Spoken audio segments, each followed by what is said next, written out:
Salut à tous et bienvenue dans ce premier épisode de Hackathon, le podcast où on découvre différents parcours de personnes qui sont dans l'informatique. Et aujourd'hui, j'ai le plaisir d'accueillir Mathis André, qui est un ami à moi, qui a un parcours complètement dingue. Et du coup, bienvenue Mathis. Ouais, merci de me recevoir, Louis. Ça fait vraiment plaisir de t'avoir aujourd'hui parce que je sais que c'est une première expérience aussi pour toi les podcasts. C'est un moment où on va pouvoir échanger, et cetera et surtout, parler de ton parcours qui est vraiment incroyable. Je voulais surtout préciser que Mathis a arrêté l'école justement pour, un projet informatique, qui l'a mené, jusqu'à maintenant là où il est du coup, raconte-nous un petit peu, c'est quoi ce projet informatique? À quel moment tu as décidé de partir là-dessus? Et surtout, ce qui t'a motivé à commencer là-dedans? Ouais, tu as très bien résumé. En gros, je m'appelle Mathis, 24 ans. J'ai créé donc, une société qui s'appelle Factbot, quand j'avais 17 ans et donc ça consistait, à créer donc, c'est une plateforme de bots, pour créer des chatbots bien avant, ChatGPT, donc, en 2017. Et donc l'objectif était d'avoir une solution, SaaS, donc Software as a Service, où les sociétés, avaient la possibilité donc de créer donc, leur propre bot, directement. Cette société, on a démarré comme, vraiment comme une start-up, hein. Donc on est passé par différentes étapes, avoir nos premiers clients, donc construire un produit d'abord, oui, avoir notre premier client, les levées de fonds et finalement, la revendre. Donc on a intégré un groupe qui s'appelle Destiny. Donc ça a été vraiment une période formidable, donc de A à Z, j'ai appris beaucoup, Et du coup, Factbot, mmh. le fac, F-A-Q, foire aux questions, c'est ça un peu l'idée? Ouais, tout à fait. Donc en fait, l'idée, c'était de se dire que, à l'époque, je voulais, permettre aux sociétés de réduire le volume, des questions, support client. Et en fait, je me suis dit que les pages de FAQ, personne ne les lisait parce que, moi, c'était mon cas, alors que parfois certaines réponses se trouvaient dedans. Mmh. Et donc le 1er réflexe des gens, que ce soit pour appeler l'opérateur téléphonique pour avoir une question sur sa facture ou autre, c'était de prendre son téléphone, d'attendre, quand même pas mal de temps, avec une petite, sonnerie, au niveau du Parfois support. 20 minutes d'attente, C'est pour, ça, et c'était un pain, beaucoup de gens ont vécu ça, donc quand je raconte ça, les gens disent: «Ah oui, ça m'est arrivé», tu vois? Donc c'était pour résoudre ce problème, et pas que, mais c'était l'idée de départ, donc on a appelé la société FAQ, Frequently Asked Question, Bot, et on a lancé comme ça, donc c'était l'agent conversationnel qui supplantait en fait la FAQ d'un site c'est internet, ça. d'un service et dès le début, tu as appris l'informatique, enfin tu as appris, tout seul toi? Tu as pas suivi de cours, Heu, alors donc moi, j'ai toujours, été sur des ordinateurs et cetera. Je pense que dans ma génération, beaucoup de jeunes, donc comme moi qui avaient accès à plus facilement à un PC et cetera. Et vers, 13-14 ans, je discutais avec mon père et mon père me disait: «Ouais, tu bien apprendre la programmation et cetera», et moi on avait fait comme une sorte de défi entre nous 2 en mode: «Ouais, moi je serais capable d'apprendre la programmation et tout ça». Et puis au final, on avait trouvé un mec qui était à Lumens, qui donnait des cours, et j'avais pris 2-3 cours, mais j'étais pas fan parce que je voyais pas, vraiment l'objectif. Donc j'ai compris quelques bases, niveau algorithmie, algo et cetera, mais j'étais pas fan, ouais, j'étais pas un mmh. passionné, là-dedans, mais c'était plus pour rigoler, C'était un peu il apprenait un petit peu, les choses, comment dire? La logique ouais, derrière l'informatique et toi tu cherchais peut-être plus déjà du concret, c'est ça. directement et tu as directement appris la programmation ou tu as appris d'autres trucs, Alors non, justement, donc c'est là en gros, donc ce professeur, il faisait surtout ça pour aider des jeunes, sur son temps libre, à apprendre. Moi, j'ai pas pris, énormément de cours. J'ai stoppé. Par contre, en fait, j'ai vu quelques mois plus tard, j'ai vu un film, c'est un peu, ouais, ça s'appelle The Social Network. c'est le film qui Heu, raconte la création de Facebook, par voilà, Mark Zuckerberg. et un peu comme certaines personnes qui vont regarder Rocky, ils vont se sentir motivés pour aller Ouais, faire du ouais. sport. Moi, ça m'a motivé. Je me suis dit: «Tiens, j'ai envie de lancer mes propres projets, et cetera. Mmh. Il y a pas que ça, mais je veux dire, c'était un peu, un truc qui a déclenché en mode, ouais, c'est une belle histoire et voilà et moi, bon, je voyais pas l'intérêt avec la programmation. Je trouvais ça sympa, mais c'était pas le truc, que je trouvais le plus, sexy au monde où, Et donc, heu si je comprends bien, le déclencheur, c'était le fait d'avoir vu ce film-là qui t'a donné envie de créer un produit, en fait, à ce moment-là alors, ou? ou oui, donc il y a eu ça et puis, j'ai commencé à avoir des idées, de logiciels et de là, je me suis dit: «En fait, la programmation, ça peut m'aider pour ça». Et j'ai commencé moi-même à aller sur internet et à regarder comment on crée un site internet, Mmh.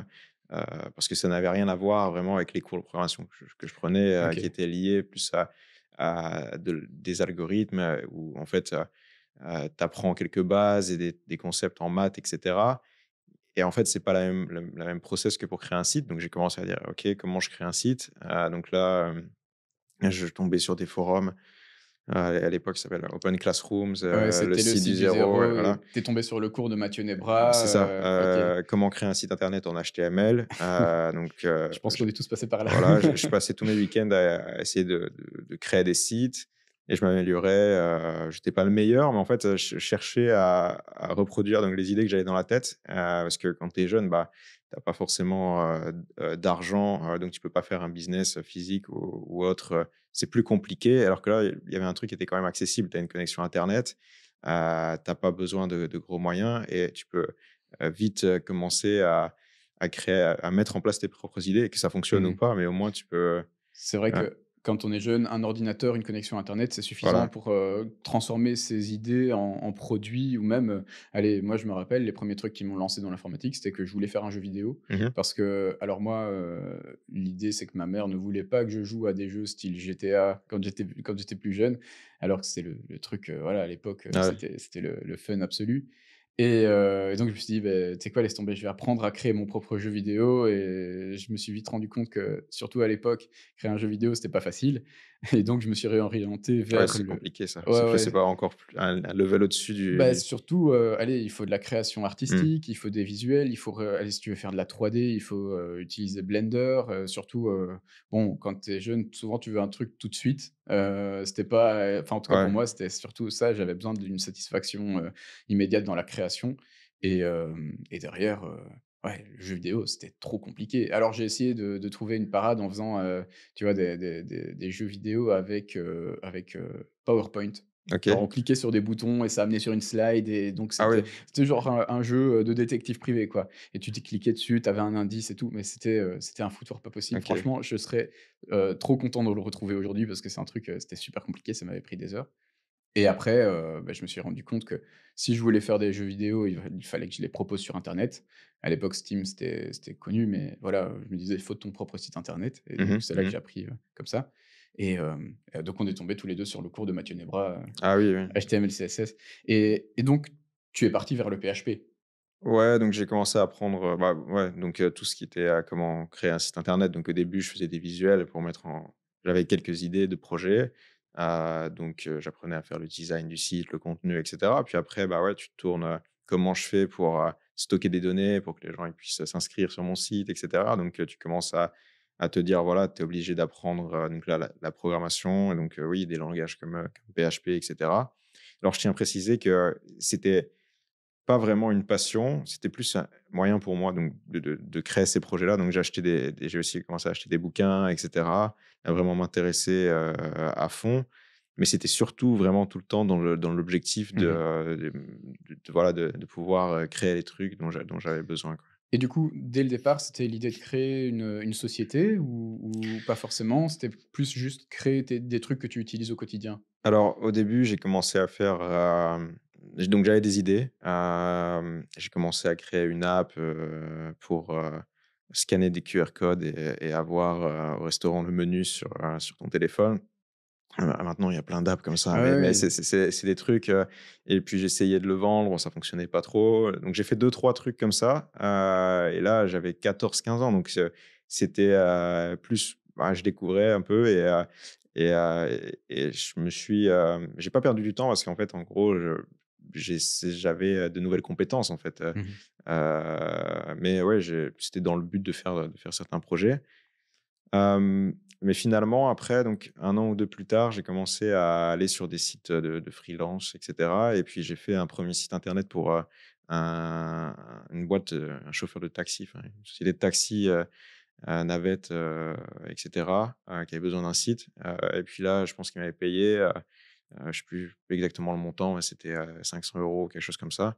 À cet âge-là, allez, tu avais quel âge? Tu avais peut-être quoi, Heu 16 ans? non, plus jeune, non, Plus non, jeune encore? ouais, c'était pas non, 16 ans, je travaillais déjà, ça je vais ouais, voilà, mais 15 ans, ouais, 15 ans, Donc à quelque chose comme 15 ça. ans, tu fais ton premier argent avec l'informatique en faisant un site pour une société de taxi Voilà, ouais. et à ce moment-là, j'imagine, ouais, 14-15 ans, tu te dis: «Mais c'est bingo quoi, c'est jackpot, c'est trop bien, c'est énorme». Ouais, bah, en fait, c'était, pour moi, c'était cool que, voilà, bah, tu gagnes un peu d'argent, en ligne, en vendant un site internet. Et puis après, bah, en fait, j'avais cette passion. En fait, c'était quelque sorte, hein, pas le code en tant que tel, mais créer des projets et cetera, c'était une passion, et à l'école, ça suivait pas du tout. Donc c'est là, 1 an plus tard, donc je devais avoir 16 ans. Je commençais à dire: «Oui, j'ai envie de travailler, j'en ai marre d'aller à l'école» et cetera. Mes parents, au début, ils étaient vraiment, enfin, au début, voilà, ils étaient pas chauds. Après, ils m'ont supporté dans ma démarche, de me dire: «OK, bah, si tu veux arrêter l'école et que, bah, tu as des compétences, tu as une passion et que tu as un plan solide, dans le pire des cas, dans 1 an, tu y retournes».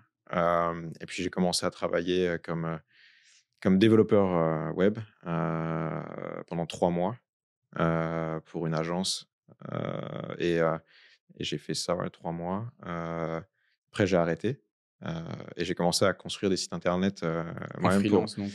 pour des clients, ouais, en freelance, à l'époque, ouais. Et Donc donc, ouais, c'est assez particulier parce que c'est vrai que, allez, quand tu es jeune, prouver allez, sa valeur du travail et cetera, c'est pas facile, mmh hein, mh. on n'est pas forcément pris au sérieux, comme ça. Parce que moi, je me rappelle, c'était plus tard que toi, mais j'étais quand même, relativement jeune quand, j'ai commencé à faire, aussi un peu des sites, à gauche, à droite, voilà. Heu, c'est vrai que prouver qu'on est compétent et dire: «Ben voilà, moi je suis jeune, mais regarde ce que je sais faire», c'est pas facile. Enfin, en tout cas, moi je me Mmh. rappelle, je me suis pris pas mal de refus à ce moment-là, justement pour ça, quoi. Ouais, tu moins pris au sérieux, Mmh. c'est ça, puis même quand tu dis aux gens: «Ouais, je vais arrêter l'école, j'ai un projet» et cetera, en dehors de, bah, la famille, des fois, ça peut être plus compliqué. La famille peut venir, moi, dans mon cas, ça a pas été même mes parents ont toujours été, m'ont toujours suivi, Mmh. et ça pour moi, ça a toujours été, c'est génial. Mais je sais que dans d'autres cas, ça peut être plus compliqué. Mmh. Et puis, que ce soit, d'autres personnes, de manière générale, qui peuvent se dire: «Ouais, mais non, tes projets, bon, c'est bien, mais c'est pas forcément, reste à l'école, attends un peu» et C'est pas la cetera, tu vois? voie, Ouais, que qu'on attend de toi, hein, entre guillemets aussi, c'est voilà. vrai que ça dépend beaucoup du cadre familial qu'on a autour. Chacun sa situation et bah, c'est trop bien que tes parents aient eu, aussi allez, Mmh. cette conscience par rapport au fait, peut-être aussi que tes parents, technologiquement, ils s'intéressaient ou? Ouais, mon père, s'est toujours intéressé sur diverses, enfin, allez, sur ce type de sujet-là et Mmh mh. cetera. Donc ouais, ça quelque part, ça aide d'avoir un support au niveau, moral, je veux dire, je sais pas si c'est le bon mot, mais dire voilà, Familial, amical. on te dise, bah, en gros, on croit en toi, et on te laisse faire.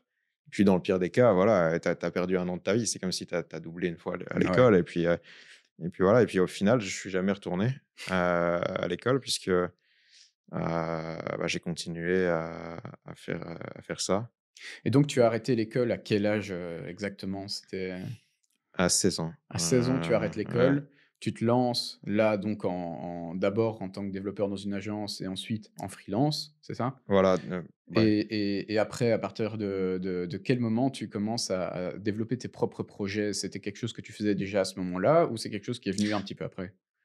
Donc en gros, c'est quasi à cette période. Donc moi, je fais 3 mois. Ensuite, je commence à créer des sites internet à droite à gauche pour des petits clients, tout type de clients, genre des sandwicheries, des trucs comme ça. Donc vraiment site vitrine, des logiciels de caisse, des trucs, vraiment, allez, il y a tout type de trucs, mais ça restait pour les petites sociétés. Mais en fait, j'ai commencé à m'ennuyer, en mode, «Ouais, OK, tu peux gagner ta vie avec ça peut être pas mal et cetera. Mais, est-ce que j'ai envie de faire ça, toute ma vie?» Alors que là, déjà, ça fait quelques mois que je fais ça, ça m'ennuie, en fait. Par contre, je suis commencé à lire des articles, je m'intéressais beaucoup à tout ce qui était, donc, tu vois, les magazines TechCrunch et cetera. Mmh. Je lisais beaucoup de trucs comme ça, c'était des news aux US, en fait, hein, dans la partie tech, pour ceux qui connaissent pas. Plus sur l'aspect business du coup, que Et l'aspect ouais, technique? les 2. Je découvrais les nouvelles technologies, je regardais les nouvelles boîtes qui se lançaient et cetera et puis, de là, j'ai commencé à voir des articles sur les bots, heu donc je voyais qu'il y avait quelques plateformes de bots qui se lançaient et j'essayais dans mon coin et à cette époque, je trouvais qu'il y avait rien qui était, encore très avancé. Il y avait Mmh. quelques plateformes, Tu avais style heu ManyChat et ce genre de choses, je pense, non? ouais, ManyChat, Chatfuel, CapChaCuel, ouais. heu, comme des website builders pour les bots et c'était très basique, mais en gros, je me suis quand même dit: «C'est génial, j'ai envie de faire ça plutôt que des sites internet» parce qu'en fait, je voyais quelque part l'avenir là-dedans. Je dis: Ça, c'est vraiment pas mal si les sociétés se mettent à utiliser ça et cetera» et donc qu'est-ce que je fais? Un jour, je suis en voiture et je vois une voiture, resto.be. Je sais pas si tu Mais resto.be, c'est pas, ceux qui sont devenus Takeaway? Ou alors je me trompe avec non, non, pizza.be? je pense que tu t ouais, je pense Je me trompe ouais, avec pizza.be, ouais, ouais, ouais. bah, en fait, resto.be, c'est un site qui, liste en fait le c'est comme une sorte de portail, qui liste les restaurants en Belgique. Ouais, ils font plus que ça, C'est comme un ça. annuaire entre autres de Ouais. base, ouais, OK. Ouais, c'est un peu plus que ça, au niveau des services et cetera, mais bon, bah, en gros, je vois cette voiture-là et je vais sur leur site et j'envoie un email en disant: «Tiens, je crée des bots, regardez un exemple». Donc j'avais en fait construit un bot avec une plateforme existante où, j'avais fait, comme si on voyait tous les restaurants, et tu pouvais réserver en cliquant sur les boutons et j'avais envoyé, les screenshots et Tu avais fait une cetera. démo, d'un Voilà. truc que tu avais pas encore codé, quoi? Voilà, exactement. Donc c'était juste, un truc sur une plateforme existante et j'ai regardé sur LinkedIn, parce que c'était, voilà, quand tu es jeune et cetera, que tu as pas encore de réseau, bah, il y a des gens qui sont plus ouverts que ce qu'on peut penser et qui vont répondre. Donc je regardais sur LinkedIn pour trouver les bons profils. Ensuite, je trouvais les emails. Donc c'est un peu, comme un processus de lead generation, hein, Mmh. de génération de leads, et j'ai envoyé des emails à plusieurs personnes qui travaillaient là-bas.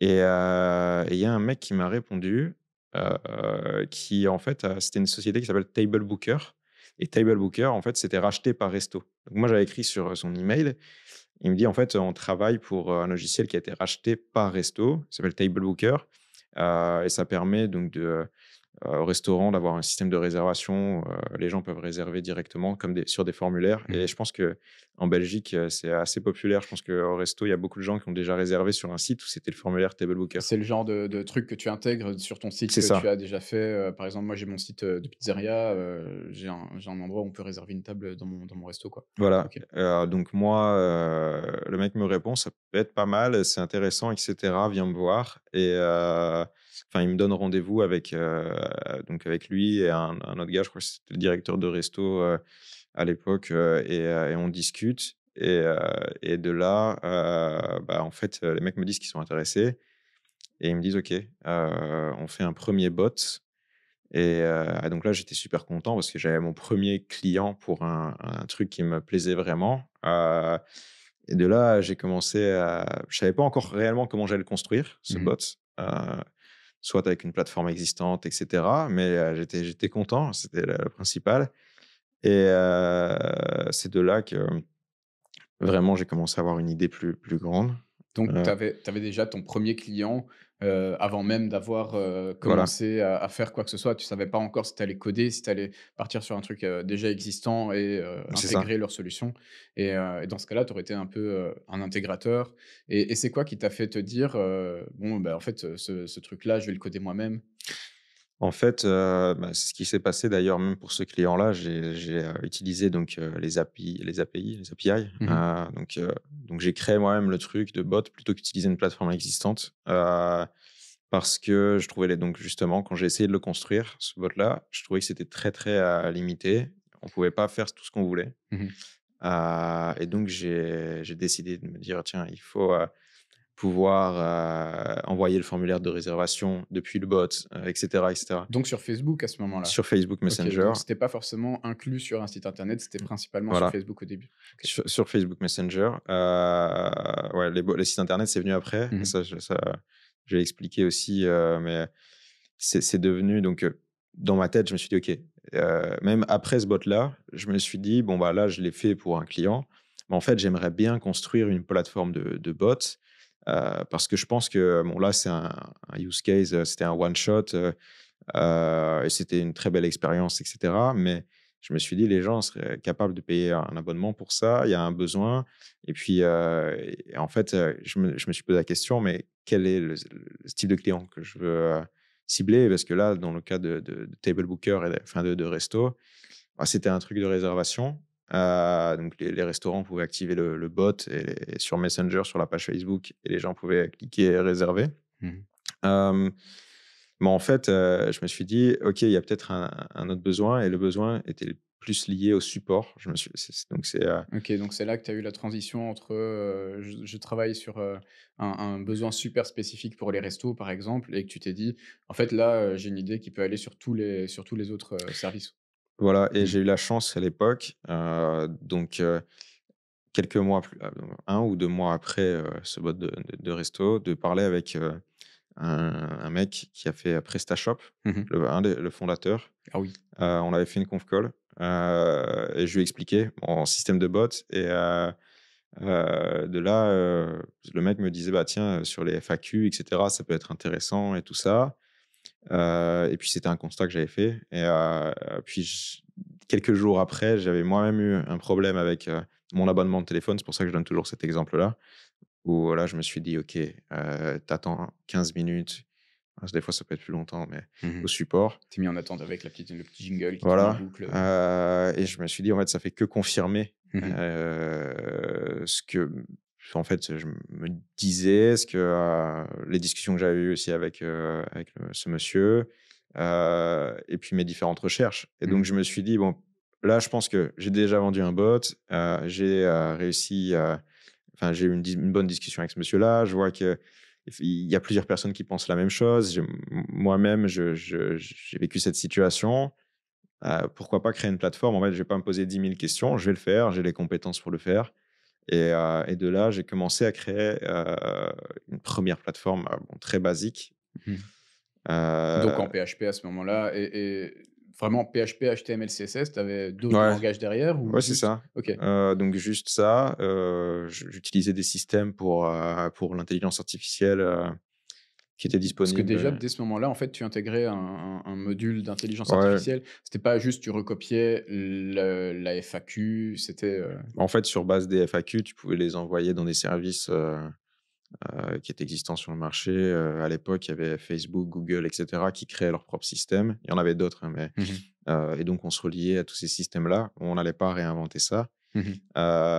Et puis moi, j'ai commencé comme ça, c'était beaucoup plus facile. Ça, au moins, j'avais ce qu'on appelle un MVP, je pense, Ouais, c'est ouais. première version de produit, que je pouvais montrer, C'est le produit minimum viable, avec, juste voilà. les fonctionnalités Mais c'était essentielles. encore très, très basique, hein. Mmh. J'avais vraiment, c'était pas encore, il y avait plus de mock-up et tout, ça fonctionnait pas trop. Et là, je devais avoir, 17 ans, et je me suis dit: «Je veux créer une société». Donc là, je commence à me dire: «Tiens, comment je crée une société?» Donc déjà, j'avais fait, un truc pour devenir, mineur émancipé, Mmh. pour pouvoir, créer une société. Donc en gros, tu n'es plus sous la responsabilité de tes parents, tu Ouais, es, un adulte, mais de moins de 18 ans, en fait, c'est ça c'est l'idée? ça. Bah, alors généralement, les gens qui font ça, c'est, qui ont des gens qui ont des problèmes de famille et cetera. Mmh. Mais moi, c'était pas le cas. Donc moi, c'était juste pour créer une boîte. Parce qu'en fait, Heu, quand tu es mineur, sous la responsabilité de tes parents, tu n'as pas le droit de lancer d'entreprise, en fait. bah, moi, en tout cas, c'est ce qu'on bah, moi, à l'époque, j'ai Ouais. fait ça. Après, je sais pas si les Il y a lois ont peut-être des changé. cas, Ouais, ouais, OK. mais en tout cas, non, moi, j'ai dû faire ça. OK. Donc je suis passé devant, le tribunal. Ça a pris quand même, pas mal de temps, ça a pris 6 mois.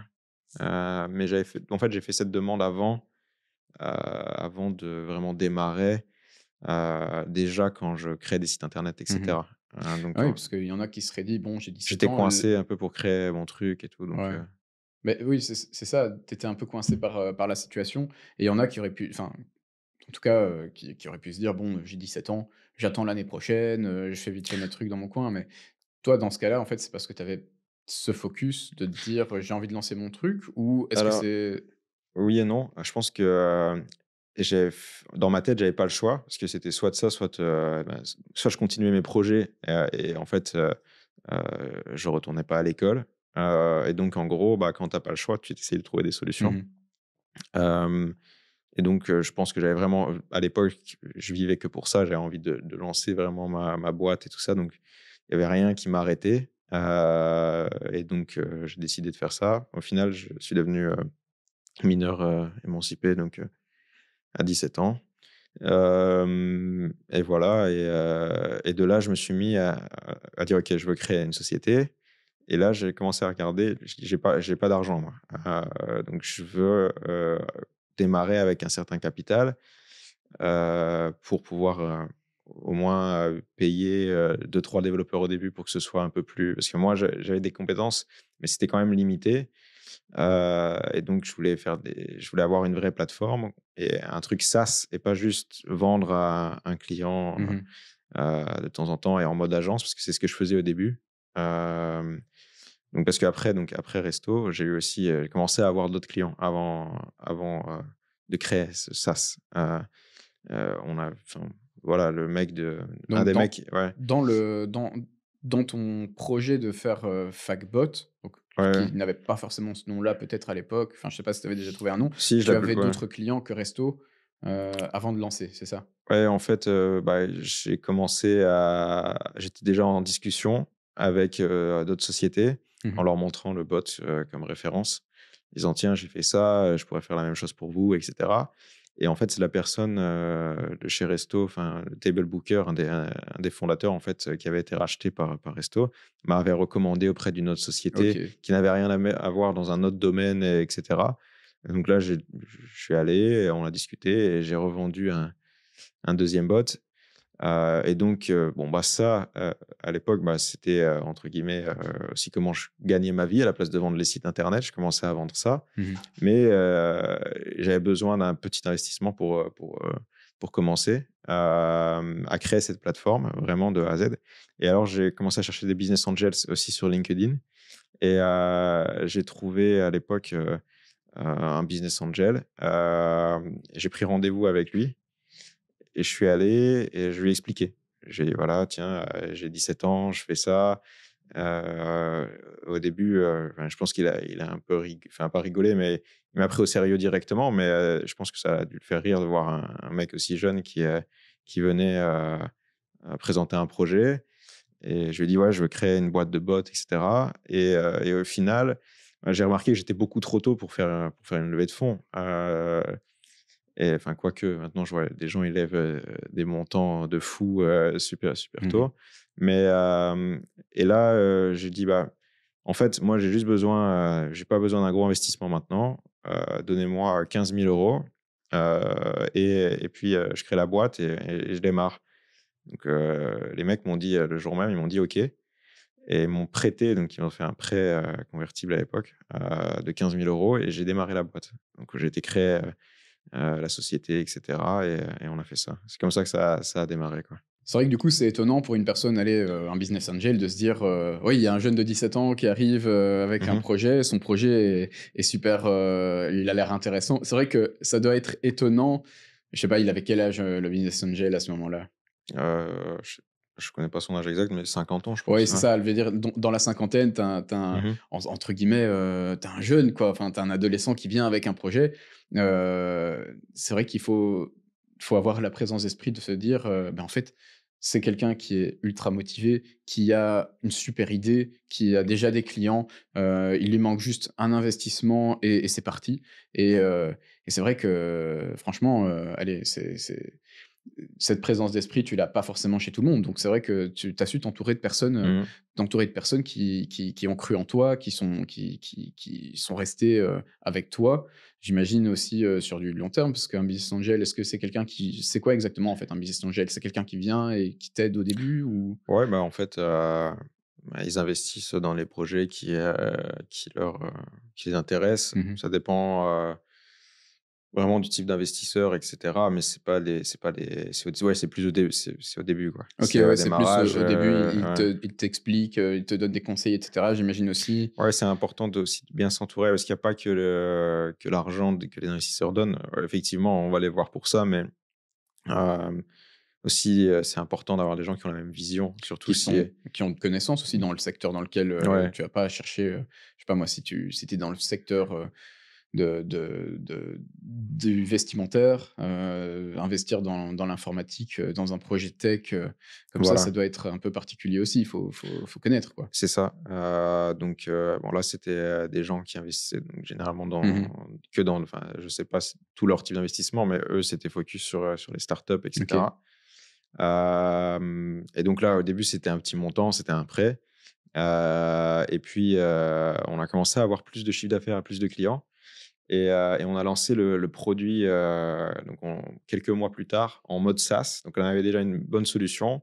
Au début, ça fonctionnait pas très bien parce que l'IA, c'était pas comme, avec, ChatGPT. C'est vrai que depuis un peu plus d'un an maintenant, on fait que parler de Ça ça, hein, constamment. ouais et c'était pas pareil. On utilisait donc des systèmes existants, toujours des GAFA, des Google, Facebook Mmh. et et mais c'était, les réponses, c'était pas la même chose. Ça Ouais. c'est des fois, c'était même plutôt foireux au début. Les réponses, il fallait entraîner le bot, on devait utiliser, certaines techniques et cetera et les clients, en général, ils veulent pas le faire eux-mêmes, donc on devait avoir un suivi et cetera. Mmh. Donc c'était Donc il y avait un gros onboarding derrière. Tu devais, ouais, quand tu avais un nouveau client, il fallait, j'imagine déjà aussi transcrire la FAQ dans un format qu'ensuite le bot, que l'IA va pouvoir, mmh, ingurgiter. Parce ouais. que si tu lui envoies une capture d'écran de la page, FAQ et puis Non, non, non, débrouille-toi, c'est c'est voilà, donc on a essayé, pas mal de trucs, mais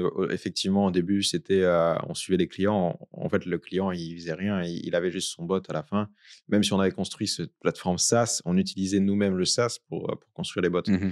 Mais on avait lancé sur une plateforme qui s'appelle Product Hunt. Mmh. C'est une sorte de, là où beaucoup de gens qui ont des projets lancent leurs produits, tech et tu fais un peu valider, par des profils tech, mais tu as aussi des gens qui bossent dans des sociétés. Donc, si Heu je comprends bien, tu mets ton produit, ton idée, Mmh mh. ton site déjà fait, par exemple, hein, ou alors tu peux mettre un mock-up, j'imagine aussi, peut-être? Non, non, Non, là, c'est vraiment un c'est produit ouais, fini, ouais, quoi.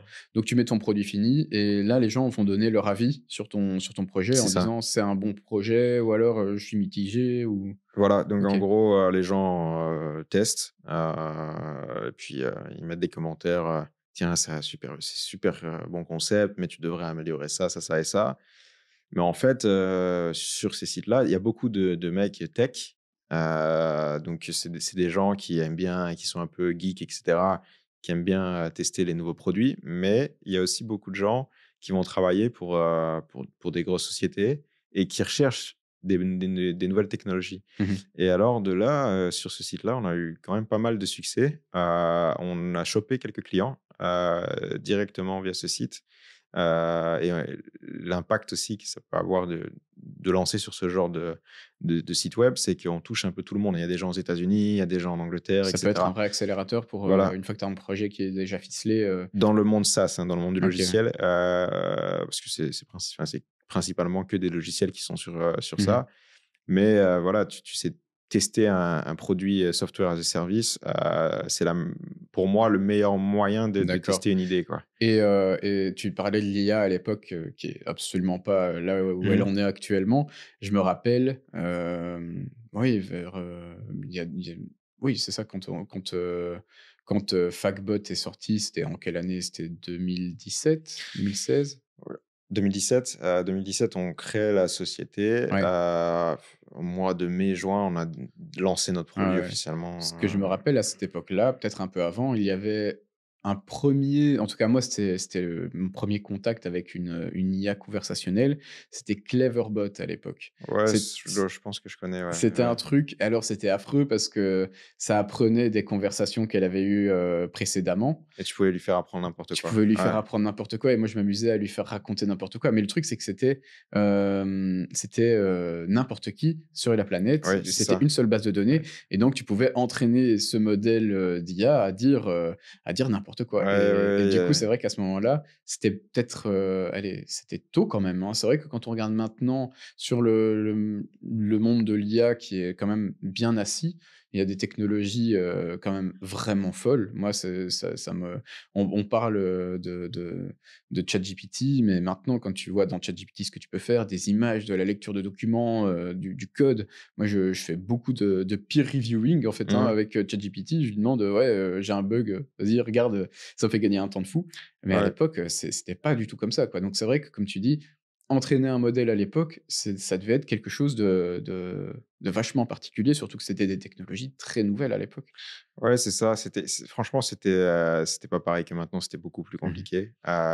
Effectivement, tu pouvais faire apprendre n'importe quoi aux bots et cetera. C'est pour ça que nous, à l'époque, on utilisait pas le machine learning, mais vraiment juste, ce qu'on appelle le NLP, Mmh. traitement naturel du langage, pour juste analyser les mots parmi une base de données et cetera. Pour pas avoir, de l'apprentissage faussé Ouais, ou ouais. et on utilisait ça et puis l'objectif, c'était quand même d'avoir un bon résultat parce que les clients payent sur base de ce que ça fonctionne. Du temps que ça fait gagner.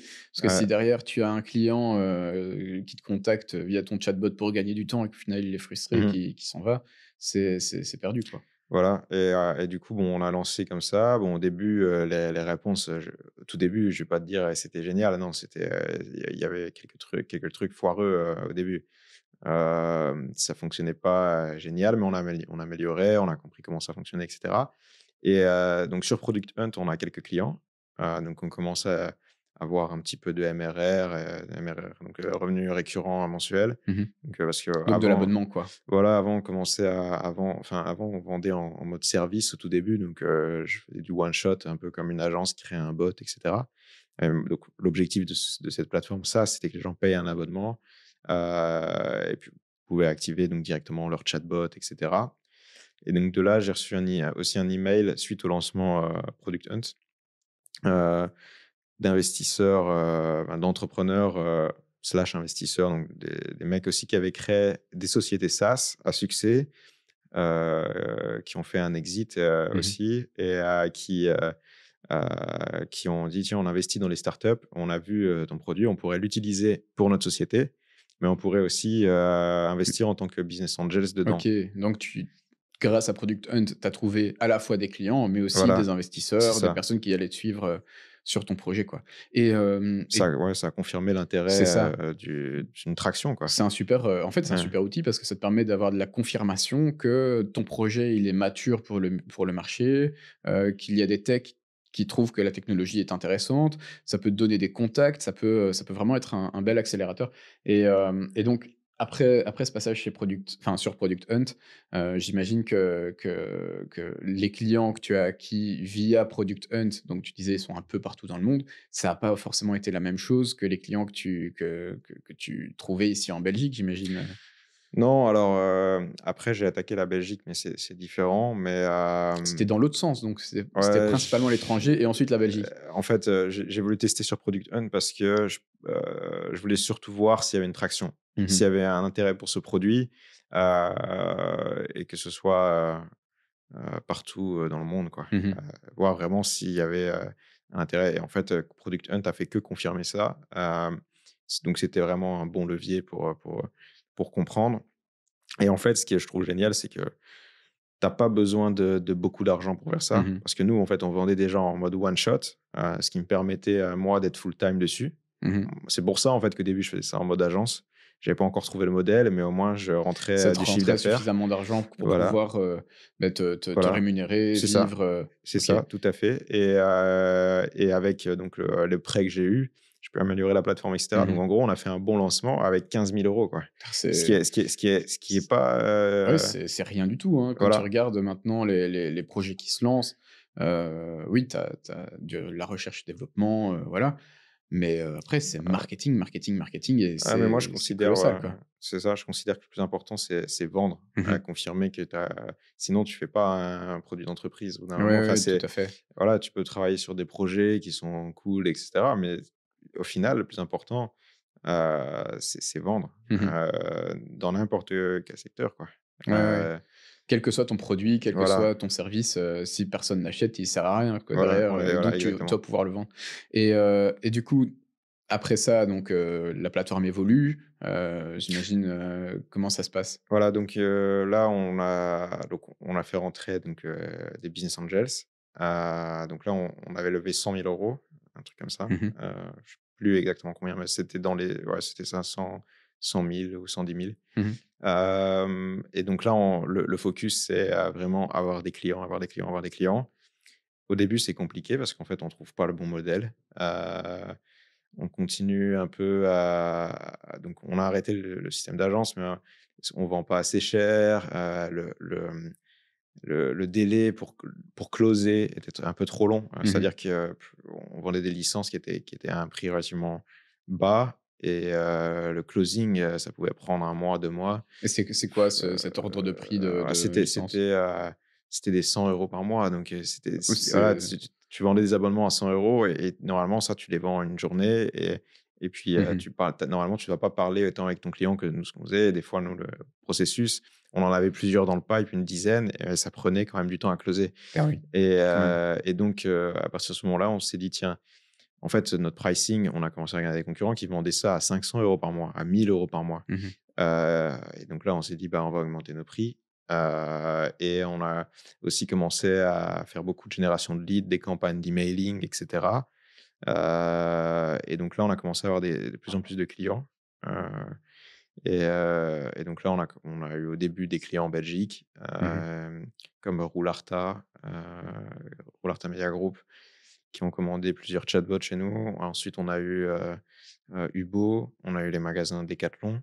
Ah oui, Hem, donc voilà. c'est pas des petits groupes, quoi? Enfin, quand tu regardes Non, Ubo, Decathlon, c'est c'est ça. Alors au début, donc mon approche était toujours, via de l'emailing. Après on avait beaucoup de presse, mmh. sur Factbot, donc je vais pas cacher que ça m'a beaucoup aidé, Donc parce ça que donnait une notoriété, à voilà. Factbot et derrière, en fait, le produit n'avait pas forcément beaucoup changé entre le prix que tu proposais avant et le Non, prix que tu proposais après. C'est surtout la manière dont tu abordais le marché qui a évolué, en fait, c'est ça? voilà, mais en fait, comment se dire que, par exemple, tu prends un client qui a chaque mois, 5 000 questions qu'il peut automatiser. En fait, ça va lui coûter moins cher d'utiliser un produit comme Factbot Mmh. à 500 € par mois ou à 1 000 € par mois, en fonction de son volume, plutôt que d'avoir quelqu'un à temps plein. Alors encore une fois, quand je dis ça, les gens ils peuvent se dire: «Oui, mais en fait, ton idée, c'était de remplacer les humains par des bots». Non, c'était pas du tout ça. Toutes les boîtes de bots ne font pas ça pour ça. En fait, Mmh. elles font ça pour que tu puisses, te focaliser sur d'autres tâches, et en fait, cette partie-là est automatisée par un bot et donc en fait, c'est un gain de temps et d'argent et donc là, en fonction de la valeur que tu crées, les gens sont prêts à payer et des fois, c'est une erreur de mettre le pricing trop bas. Mmh.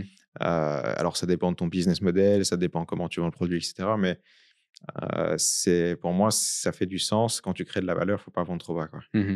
Ouais, ouais, clairement. Heu, Si ton service au final, enfin ton service au final a le prix que l'acheteur est prêt, à à mettre payer, ouais. et puis ce que tu disais avant avec le fait de remplacer l'humain par le bot, je te rejoins complètement là-dessus sur le fait que l'informatique, elle vient aider l'humain, elle vient en supplément, elle vient, apporter des facilités. Parce que c'est vrai que si au final, ce sont tout le temps les mêmes questions qui sont posées aux mêmes personnes, il y a de quoi devenir fou. Si à Ouais. chaque fois le même client te téléphone pour te dire, «Oui, voilà, j'ai tel problème», ça t'arrive 50 fois sur la journée, bon, Mmh. tu mets un répondeur automatique.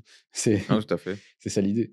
Donc au-delà d'être un bot, c'était au final un moyen de mettre les gens là où ils sont vraiment utiles, c'est-à-dire là où le bot ne peut pas aller, en fait. C'est un peu ça l'idée? Ouais, c'est ça et de se dire: «Voilà, cette question-là, elle est posée 100 fois par jour, hein. Si tu réponds tout le temps aux mêmes questions, en fait, le bot peut le faire, quoi». Autant Ça faire un ça, copier-coller. ça, voilà, mais donc c'était aussi important, d'avoir un bon niveau de réponse Et avec ChatGPT aujourd'hui, c'est beaucoup plus Si tu avancé. devais le lancer maintenant, Fagbot Heu, avec, ChatGPT, ouais, ce serait une autre réflexion derrière. non, mais en fait, c'est vrai que c'est plus pareil. Le marché, il a changé avec ces technologies qui sont plus accessibles et cetera, qu'à l'époque, tu avais quand même, c'était compliqué d'intégrer et cetera. Fallait créer ta plateforme, fallait entraîner le bot, Mmh mh. et tout ça, bah, nous, on avait trouvé des trucs pour essayer d'entraîner, facilement, et de créer donc des systèmes qui permettaient ça. Donc il y avait aussi du développement de Mmh. notre côté, Il y avait beaucoup d'internes en fait, sur la plateforme ou ouais, ouais, c'était, quand même, ouais. ouais? On avait quand même, oui, oui, c'était pas simplement des petites intégrations parce qu'on devait, on se devait, notre mission, c'était de pouvoir répondre à ces Mmh. questions-là pour les clients. Donc Et c'est à partir de quel moment que tu as parce que tu as embauché des gens, parce que je t'entends parler en on depuis tantôt, au ouais, final ouais, tu as c'est embauché des gens. C'est tout à à fait. partir de quel moment? C'est à partir de c'est pas avec les 15 000 € de départ j'imagine? C'est un peu Non. plus tard? Donc quand on a fait une levée de fonds de 100 000 €, OK. donc là, on a engagé des gens, ouais. Là, c'est beaucoup plus facile. Donc on a engagé un développeur, qui est ouais, donc un développeur à temps plein. Mmh. Ensuite, on a essayé de donc mon cofondateur de l'époque, parce que j'étais associé avec une autre personne. Mmh. Cette personne était venue à temps plein, heu dès qu'on a eu cet argent, et donc on était à 3 à temps plein. Donc avec ce capital-là, mais aussi, on avait aussi un Sur peu de chiffre les d'affaires Ouais, ouais. aussi, donc Sur les rentrées, voilà, que donc que on faisait le peut logiciel et tu as tout le temps codé dans le projet ou il y a un moment où tu as dû shifter sur autre chose? non, non, j'ai codé, la première version, et dès qu'on a eu un développeur, moi c'était plus mon focus. Mmh. Mon focus, c'était de communiquer ma vision aux développeurs comme une sorte de product manager. Mmh. Mais ensuite, 50 de mon temps était enfin même plus que ça en fait, était sur les ventes. Mon objectif, c'était de trouver des nouveaux clients, quoi. C'était Mmh. vraiment de trouver le bon business model, et trouver des nouveaux clients, en permanence. Donc ouais, je suis passé d'un rôle tech à un rôle, sales. Enfin, quand tu es au début, tu fais un peu de tout, de toute façon. Mmh. Mais ouais, les ventes, c'était vraiment le plus important, et donc c'était mon focus, ouais. Et avec un œil sur le recul, en te disant, «Tiens, j'ai commencé tôt, Mmh mh. j'ai appris tôt, j'ai fait beaucoup de choses tout seul». Hem, Est-ce que c'est un parcours que tu recommanderais à des gens maintenant ou pas forcément? Je veux dire des personnes qui étaient dans ta situation à l'époque, est-ce Mmh. que c'est quelque chose que tu recommanderais? Ouais, donc c'est une bonne question parce que moi, j'ai besoin de faire, les choses, pour apprendre. Mmh mh. Hem, ben, en fait, il y a des gens qui vont pas avoir ce parcours-là, qui vont préférer, suivre des cours ou, il y a différentes manières, et moi, j'ai besoin de, Tu as de besoin de faire le faire? d'être dans l'action Ouais. pour apprendre les choses. Donc moi, je regrette pas du tout, ce que j'ai fait, de mon côté. Après, chaque personne fonctionne de manière différente, Mmh mh. et donc je considère pas que je dois donner des conseils à tel ou tel. Chaque personne a un parcours différent, et voilà, moi, je peux juste parler de mon expérience. Donc dans l'état actuel, si tu devais le refaire, tu le referais de la même Ouais, ouais, ouais, manière tout et à tu fait, continues? 100. Ouais, Ouais, ouais, c'est trop ouais. cool. Ah, c'est vrai que, allez, quand on est jeune, on peut parfois être un peu perdu, surtout à l'école. Moi, je me rappelle, quand j'avais, 14-15-16 ans, je savais absolument pas ce que je voulais faire plus tard. Mmh mh. Enfin, j'avais quand même la vision de l'informatique parce que c'est quelque chose qui, moi, m'a toujours touché. Je suis un geek, hein, un pur produit de l'informatique et donc j'ai toujours eu cet attrait-là. Mais vers 14-15 ans, je me demandais: «Tiens, qu'est-ce que je veux faire?» Alors, faut savoir, aussi qu'on a été dans la même école secondaire, hein, toi et moi. Ah oui. Il y avait pas de cours d'informatique de qualité. Non, ouais. Alors bon, c'est pas une critique, c'est juste que voilà, c'est forcément, dans un cours général, tu pas forcément une personne qui est, voilà, spécialisée dans l'informatique pour, voilà. Mais c'est vrai qu'à ce moment-là, j'avais pas forcément pensé de faire de l'informatique mon métier. Ça, c'est venu un petit peu plus tard, quand j'avais, 16 ans, 17 ans. Là, j'ai commencé vraiment à me mettre à fond dans le développement, dans la programmation et voilà, mes premiers sites, j'ai commencé à les faire un peu plus tôt. j'ai commencé à vendre, un peu comme ça des sites internet à gauche, à droite. Mais c'est vraiment vers 16-17 ans que je me suis dit: «Beh, c'est 100 ce que je veux faire, c'est 100 là-dedans que je veux me lancer» et heu et du coup, c'est vrai que chaque parcours est différent comme tu le dis et voilà. Donc en soi, si tu avais des conseils pour les jeunes qui sont aussi un peu, dans une situation où ils se demandent ce qu'ils veulent faire, qu'est-ce que tu dirais? Enfin, si tu te revoyais à ce moment-là, au moment où tu as commencé à apprendre, vraiment, qu'est-ce que tu te dirais? Il y a un truc que tu te dirais en particulier ou pas forcément? Ou tu te laisserais comme ça, chercher? Si j'avais, si je voulais apprendre, enfin, si j'étais déjà intéressé par le sujet En ou? fait, si tu te revoyais, vers, peut-être quoi, 13-14-15 ans, OK. hem, qu'est-ce que tu te dirais? Est-ce qu'il y aurait un truc que tu te dirais à toi-même ou pas forcément? Ou tu te laisserais justement chercher, apprendre par toi-même, comme ça? Je pense que, je me laisserais apprendre par moi-même, parce que, je pense que la curiosité, en fait, ça pousse les gens à faire des Mmh mh. trucs, et que voilà, bah, moi, en fait, je pense qu'il y a des gens, tu peux les pousser, même s'ils ont 13-14-15 ans, tu peux leur dire: «Tiens, regarde, ça c'est super bien, tu devrais t'y intéresser» et qui vont quand même pas le faire, et d'autres personnes, qui, en fait, ont juste plus de curiosité que d'autres, vont se mettre à s'intéresser avec même le peu d'informations qu'ils auront Mmh. à un sujet, enfin, sur un sujet, qui les drive. Hem, donc moi, je changerais pas ça et bon, qu'est-ce que je me dirais? Bah, être plus curieux, continuer à chercher. Mmh. Après le fait qu'il y a pas de choses qui en fait, c'est compliqué parce que là, on parle de l'informatique, Ouais. mais ça peut être sur n'importe quel sujet, et bon, malheureusement, l'école, c'est un truc qui est de toute façon, «général» entre guillemets, on il s'est pas spécialisé à tel ou tel domaine. Mmh. Les gens peuvent avoir une attirance pour un domaine plutôt qu'un autre, donc oui, effectivement, moi, au niveau de l'école et cetera, je changerais des choses,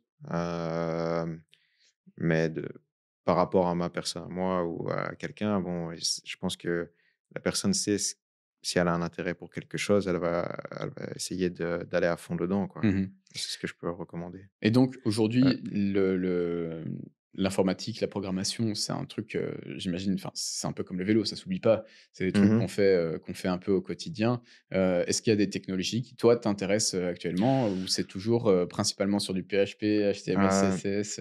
Alors moi, il faut savoir que je fais plus du tout de code, Mmh. parce que moi, c'était plus, à l'époque, une manière pour moi de créer des projets, d'avoir en fait D'exprimer une ta ouais, créativité sur, c'est ça, c'était une compétence, qui te permet de démarrer un truc, sans argent, sans localisation, sans rien, et c'est ce que je trouve, quand même génial, encore aujourd'hui, hein, il y a encore énormément de plateformes aujourd'hui. de freelancing, je Tu pense peux à apprendre sur Upwork, internet, ouais. Fiverr, tu peux apprendre tout seul, te Voilà. lancer tout seul. Ouais, c'est 100.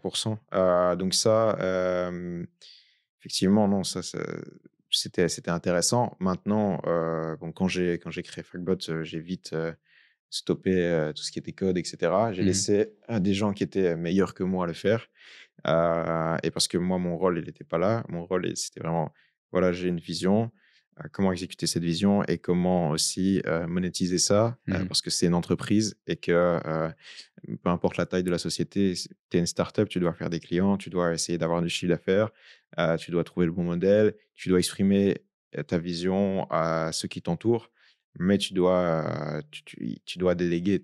Et tu dois connaître quand même le Et domaine que tu délègues parce que heu, derrière, tu voilà, tu tu peux c'est faire beaucoup mieux, confiance, mais ouais. c'est mieux quand même d'avoir une connaissance dans l'informatique. Si tu lances un projet tech, forcément, c'est C'est juste, ça. Ou alors il faut que tu sois entouré de quelqu'un qui ouais, qui voilà, qui qui, qui connaisse, ce domaine. Parce que je vois quand même des mecs qui ont aucune connaissance du software, qui créent du software, mais ils vont avoir un CTO qui est mmh. là ou, de toute façon, c'est pareil dans tous les domaines. Non, tu dois bien t'entourer. Soit tu connais, soit tu t'entoures, Tu dois c'est bien enfin, s'entourer, le mieux, c'est c'est de s'entourer et de ouais, connaître également ouais, les 2. et donc tu disais, voilà, il y a des gens qui lancent sans connaître. Est-ce que derrière, tout ce qui est produit, par exemple, no code, et cetera, C'est quelque chose qui, toi, t'intéresse, dans l'idée, business ou Oh, genre, je veux dire, le fait que maintenant, lancer un business sans connaissance via le no-code, c'est une possibilité. Est-ce que tu penses que c'est quelque chose qui est intéressant quand on veut s'intéresser à l'informatique ou tu conseillerais peut-être de quand même partir sur l'apprentissage du développement, moi, je conseillerais de prendre ce qui est le plus facile. Mmh mh. Vraiment, ça peut paraître, bizarre pour quelqu'un qui connaît l'informatique de donner cette réponse. Mais non, si tu as besoin d'apprendre, tu apprends. Mmh. S'il y a des trucs qui sont à ta disposition et qui tu as pas besoin, bah, tu suis, ce qui est facile et ce qui vient à toi, quoi. Faut pas refuser les opportunités, Mmh.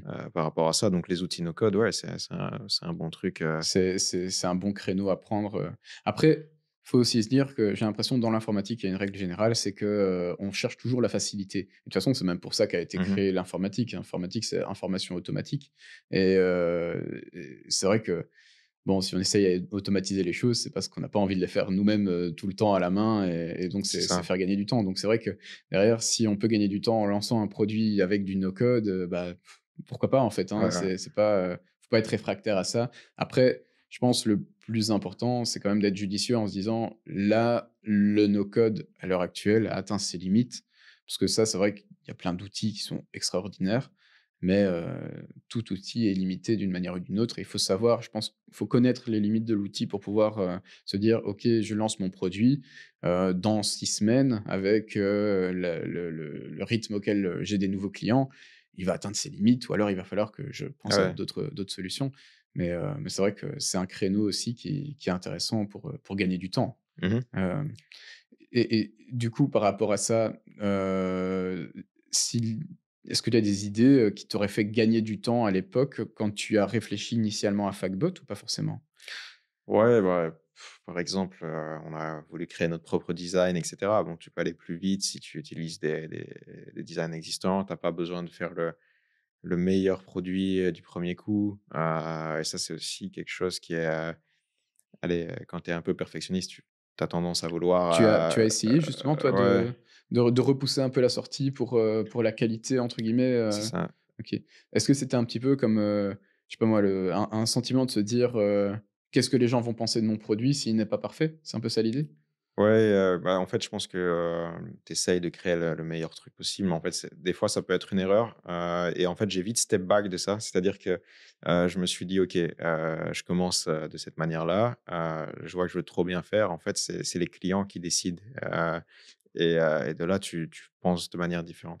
C'est vraiment Heu, le retour client qui a voilà, permis de perfectionner de la construire plateforme. le produit. Et donc, est-ce qu'il y avait un processus justement qui était mis en place pour, recueillir le feedback des clients, ensuite le traiter et améliorer la plateforme? Ou c'était vraiment dès qu'il y avait un retour, on travaille dessus, on améliore, Non, en fait, j'ai jamais mis en place de processus, Donc tout ce qui est méthodologie agile, Scrum et tout, pas forcément ou? On peut revenir sur ça, parce que ça fonctionne très bien dans les grosses sociétés, mais au début, en mode start-up, quand tu es 3 ou 4, je pense que tu dois vraiment, écouter ton client, et voir si ça a du sens. Si plusieurs clients, disent: «Tiens, j'aimerais bien avoir ça», bah, là, tu te focuses. Mais j'avais pas un processus, déjà mis en place, surtout quand on bosse à 3 4 Mmh. personnes au début, bah, c'est pas encore, C'est mettre beaucoup de complexité autour de voilà. quelque chose qui de base est simple. C'est un peu, c'est se mettre des bâtons dans les roues entre Ouais, c'est guillemets, ça. non? Et donc ta vision là-dessus, c'est qu'il vaut mieux peut-être commencer de manière, propre à soi Mmh. avant de mettre en place des choses pareilles. Et justement les méthodologies, est-ce que c'est venu à un moment? Comment c'est venu, Hem, Bah, on a toujours utilisé quelques softwares, pour, les tâches, style Trello, ce genre de ouais, choses? Trello, Jira et cetera. Mmh. Donc on a toujours eu des bases au niveau de ces méthodes-là. Après, on n'en appliquait pas une, plutôt qu'une autre. On utilisait juste les outils. Mmh. On n'avait pas une structure, heu, Scrum ou autre, Ouais, ouais, donc vous aviez des outils que vous ouais. utilisiez un peu à votre manière. Mmh. C'est pas, du style à avoir, une réunion, pour chaque chose, enfin, parce que dans Scrum, il y a les cérémonies, Les tu sprints. as les sprints, tu as, le le sprint planning meeting, et cetera. Il y a plein de choses comme ça et dans des petites équipes où on est deux trois, c'est vrai que Ouais, dans les plus grosses sociétés, ça fonctionne comme ça. Dans les petites boîtes aussi, certains doivent le faire, mais nous, à l'époque, on faisait pas ça, pas à ce moment-là. et donc je reviens, au moment où tu as embauché ton 1er dev. Comment ça s'est passé, l'embauche? Tu as fait passer un test? Comment ça s'est, déroulé? Non, on a essayé de travailler avec plusieurs développeurs. On n'a pas engagé qu'un, mais que ce soit le premier ou les autres, à chaque fois, on regardait un peu le parcours ou ses différentes expériences. Il avait fait des projets perso ou autres. Mmh. En général, c'est pas vraiment son CV, c'est plus, voilà, voir, s'il est motivé et cetera, ce qu'il connaît, et ce qu'il peut nous montrer, en fait, Mmh. ses connaissances. Tu regardais plutôt les preuves de la capacité plutôt Ouais. que, par exemple, le diplôme ou ce genre de choses? Ouais, on n'a jamais regardé ça. Vraiment, non, non, non, ça on regardait pas du tout. Mmh. C'était plus vraiment, ouais, son expérience, quoi. Et que ce soit les développeurs ou parce qu'après on a engagé, d'autres types de profils, plus, customer success, Donc pour le customer suivi success, client, c'est le suivi ouais. des clients, ouais, OK. Et même ça, en fait, on regarde l'expérience, on regarde la motivation et cetera. On n'a jamais regardé, enfin moi, mon fonctionnement à moi, ça n'a jamais été de regarder ça et puis qui je suis, sans diplôme pour juger, les diplômes justement. Après dans des Heu, dans des boîtes plus grandes, c'est un facilitateur, j'imagine aussi, de regarder les diplômes parce que, heu, allez, tu as entre guillemets «l'assurance» que la personne a appris. Mais dans une plus petite structure, justement, j'ai l'impression que c'est un frein parce que tu cherches plus des gens qui sont touche à tout, qui ont, cette possibilité de s'adapter, par eux-mêmes et l'aspect autodidacte, c'est vrai que ça rassure justement quand on est une petite boîte, non? Savoir s'adapter, parce qu'une startup, ça pivote, ça cherche un modèle et cetera. Mmh. Avoir quelqu'un de motivé et pas quelqu'un qui est ouais, Qui vient avec des pieds de voilà, plomb le matin exactement. parce qu'il va au boulot, Tu une petite structure, tu as besoin d'aller vite, tu as besoin tu besoin de personnes engagées ouais. vraiment, en fait. C'est ça et bon, parfois, c'est compliqué parce que, même, au niveau des candidats, bah, les meilleurs vont pas forcément aller dans les petites, startups au début. Mmh Ils mh. vont vouloir aller que ce soit développeur, customer success, sales ou peu importe le rôle. Il faut savoir que quand ils sont vraiment bons, il y a plein d'opportunités qui s'offrent à eux. Mmh. Et donc pourquoi ils vont venir faire confiance à une petite boîte de 3, 4, 5, 6 personnes? Après, c'est aussi la capacité au fondateur de convaincre et partager sa vision et Ah ouais. donc de là, tu vois aussi si tu bon là-dedans, quoi Mmh. et ça, c'est cool. Et du coup, la première embauche se passe au moment où il y a l'investissement de 100 000 €, c'est ça, hein, à peu près? Ouais, plus ou moins. Ouais, c'est le 1er développeur. Premier développeur Ouais. et après comment ça s'est passé par la suite, Après donc on a commencé à avoir de plus en plus de traction. On closait, toujours, des nouveaux clients et cetera. Même si on n'avait pas encore trouvé le bon modèle, le bon pricing et cetera, bah, on avait quand même de la demande. On voyait qu'il y avait un chiffre d'affaires qui commençait à se créer et cetera et de là, on a fait un plus gros tour de financement. Mmh. Je me souviens plus le montant exact, mais c'était à un peu plus de 300 000 €. Et donc là, on s'est mis vraiment à engager. On s'est dit: «OK, on va essayer d'engager un sales», Donc une parce que personne qui sera responsable des ventes, ce que tu faisais jusqu'à ce moment-là, c'est ça? voilà, parce que, les fondateurs, au début, font les ventes, heu et on s'est dit: «C'est peut-être le bon moment», donc on a essayé, c'est très, très compliqué parce que, tu sais même pas juger en 2 ou 3 mois, ça prend plus de temps, Mmh. mais en même temps, quand tu es une startup, bah, il faut pas non plus brûler trop de Tu cash, donc c'est besoin de résultats assez voilà. vite et c'est vrai que un poste comme un sales, c'est charnière parce que Mmh. c'est celui qui rapporte les clients, mais qui rapporte également, enfin qui transmet la vision. Parce qu'en Mmh. réalité, enfin, qui transmet la vision, pas forcément la vision au sein de la boîte, mais je veux dire, auprès du client, il doit réussir à bien retranscrire ce que fait la boîte, quel est son objectif aussi un peu. Parce que quand tu es sales et que tu vas démarcher, une entreprise pour leur dire: «Ben voilà, on va placer des chatbots, et tout, ça va être génial» et cetera. Il faut réussir à leur dire que la technologie va évoluer, qu'il y aura des nouvelles choses, j'imagine aussi? Ouais et c'est ça, en fait, parce qu'en tant que fondateur, quand tu démarres un truc, bah, toi, tu as ta vision et en fait, je pense même que les premiers clients qui viennent sur ton logiciel, en fait, ils viennent parce qu'ils ont été convaincus par le fondateur Mmh mh. mais c'est pas forcément les bons clients. Mmh. Ça, c'est un truc que j'ai appris aussi, parce que les premiers clients qu'on a eus, moi, je partageais ma vision. C'est moi qui allais en meeting, c'est moi qui expliquais, voilà, vraiment, j'essayais de convaincre les gens et en fait, des fois, tu vas convaincre des gens qui ont pas forcément ce besoin. C'est super intéressant parce que du coup, ça Heu, veut dire que les premiers clients, ils ouais, te suivent toi. Ils suivent moins le c'est ça. projet, c'est toi qui Z qui Alors, ça, c'est ce que je pense et mon expérience mmh. et ce que j'ai c'est par rapport à ce que j'ai vécu, c'est que les premiers clients, je pense qu'ils m'ont fait confiance par rapport à: «OK, moi, j'essayais de convaincre quelqu'un». En fait, certains avaient le besoin, donc ceux-là sont restés, mais une certaine partie, ils sont venus parce qu'ils ont vu, bah, un mec, qui avait une bonne solution, qui était, jeune, dynamique et cetera, qui avait une vision d'un truc. Ils se sont dit: «Bah, ça a l'air sympa, Mmh. je vais l'aider». Mais en fait, bon, ils vont prendre un abonnement, ils vont payer, mais s'il y a pas le besoin derrière, bah, c'est pas tes bons clients. Ouais, ils vont pas C'est forcément, être, Voilà. sur le long terme, Et pour moi, ça des prend bons deux clients. trois ans, à mon avis. Après, ça dépend de certains cas, mais dans la plupart des SaaS, alors, pour trouver son bon persona, et là où il y a le besoin. Mmh. Mais au début, ouais, tu essayes de convaincre, tout le monde et certaines personnes vont t'acheter alors qu'ils n'ont pas le besoin.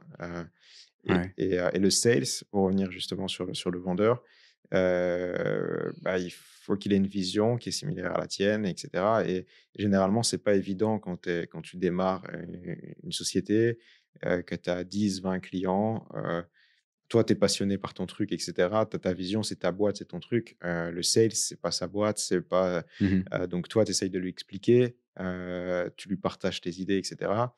Mais bah, en fait, ça va pas avoir le même résultat que quand toi, tu vas y aller.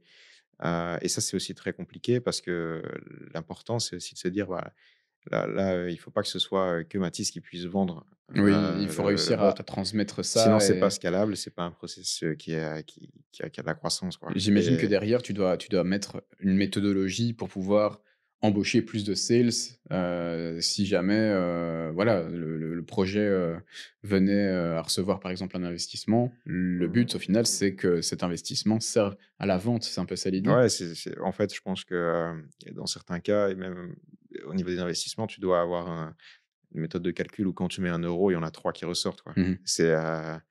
C'est l'idée. Voilà, Donc c'est un concrètement, exemple, tu ouais. dois dire: «Maintenant, je suis capable, de transmettre la vision à un sales». Le sales, il pourrait, faire autant d'abonnements par mois et ça signifie que, chaque euro investi pourrait, être transcrit Peu en importe, X. ouais, peu Enfin, importe si c'est un pas sales forcément, ou si c'est une méthode de marketing en ligne ou peu mmh importe, mais tu dois savoir, OK, bah, en fait, ça, c'est le processus qui est en place, mh. et je sais que quand je mets 1 €, il y en a 3 qui ressortent. Quand j'envoie autant d'emails, j'ai autant de closing. Tu dois avoir le Mmh. truc, heu et ça, c'est compliqué à trouver au début. C'est compliqué, ouais. Ouais, j'imagine et c'est à partir de quel moment que tu t'es dit, «Ça y est, Heu, ça tourne tout seul entre guillemets, est-ce qu'il y a eu un moment où tu as eu ce genre de réflexion ou? Oui, alors, jusque 2020, avant covid, c'était compliqué. Hem, on avait un début de traction, on avait du chiffre d'affaires, et heu et ça commençait à prendre, mais c'était pas, waouh! Non, tu as un début de quelque Mmh. chose, mais Tu es dans une direction qui et et tu te poses des questions parce que ça fait quand même, 1 an et demi, 2 ans que tu bosses sur ton truc. Tu as du chiffre d'affaires, mais tu pas encore, tu pas encore explosé, tu pas une tu une traction, mais tu te demandes: «Tiens, est-ce que c'est le bon modèle?» Tu es encore en train de te chercher mmh mh. et en tout cas, moi, c'était mon cas et là arrive, le covid et de là, bah, en fait, j'ai commencé à avoir de plus en plus de demandes, Mmh. au moment du covid.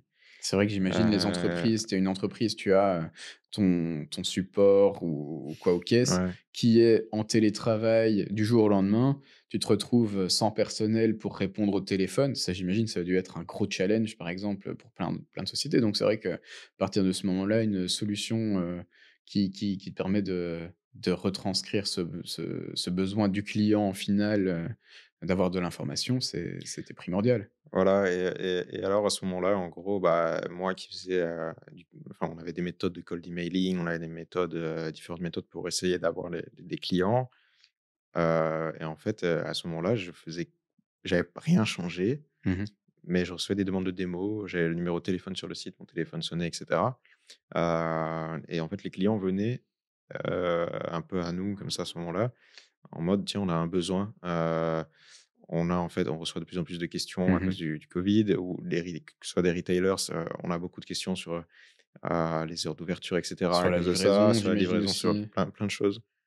Hem, Plein de sujets, différents dont en fait, toutes les sociétés qui étaient touchées, à ce moment-là. Et là, on a dit: «OK, en fait, les bots, les gens commencent à comprendre et cetera». Mmh.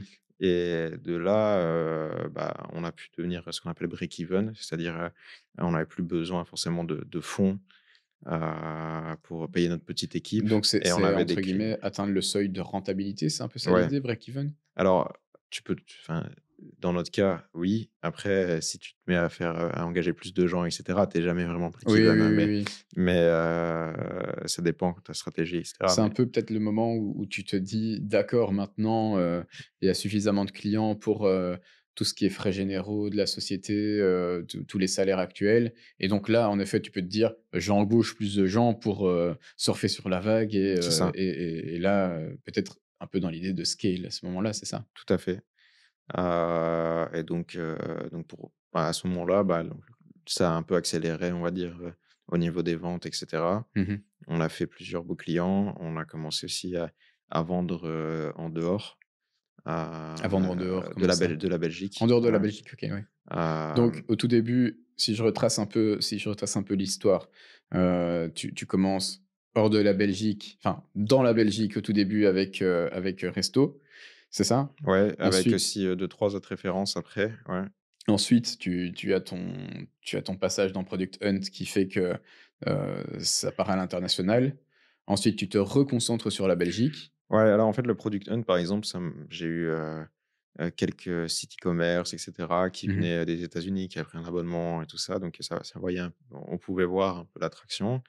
Mais après, bon, moi, je voyais les sociétés qui étaient en Belgique, et j'essayais d'avoir, le maximum, D'accord, de donc ces c'était pas le sites-là. focus sur l'étranger, Non, c'est au début, vraiment ouais. la force des choses a fait qu'il y a eu d'autres clients et donc le focus est resté belge pendant, pas mal de temps pas mal de temps, jusqu'au moment du covid Mmh. où là c'est devenu, plus Ouais, international, quoi. alors on avait quand même fait un client avant le covid qui était en Angleterre, Mmh mh. qui était un fournisseur d'électricité et cetera. On s'est Mmh. même déplacé en Angleterre parce que c'était à l'époque, notre client le plus important.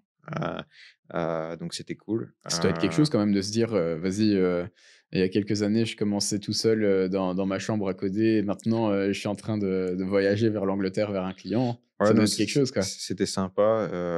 Je me souviens qu'on était parti à Gloucester, je sais pas comment on le Mmh mh. mentionne. On avait fait un workshop, avec l'équipe là-bas. C'était super intéressant parce que tu te dis: «Bah, oui, effectivement, tu es une start-up et maintenant tu es avec une vraie boîte là, dans leur bureau en Angleterre». Ils sont en train de prendre un bot, qui était quand même un beau contrat pour nous à Mmh. l'époque, par rapport à la taille de notre société et cetera. Et tu te dis: «Ouais, c'est cool, vraiment, ça veut dire que je crée de la valeur, qu'il y a un Mmh. besoin». Et ouais, c'était aussi sympa de voyager et cetera.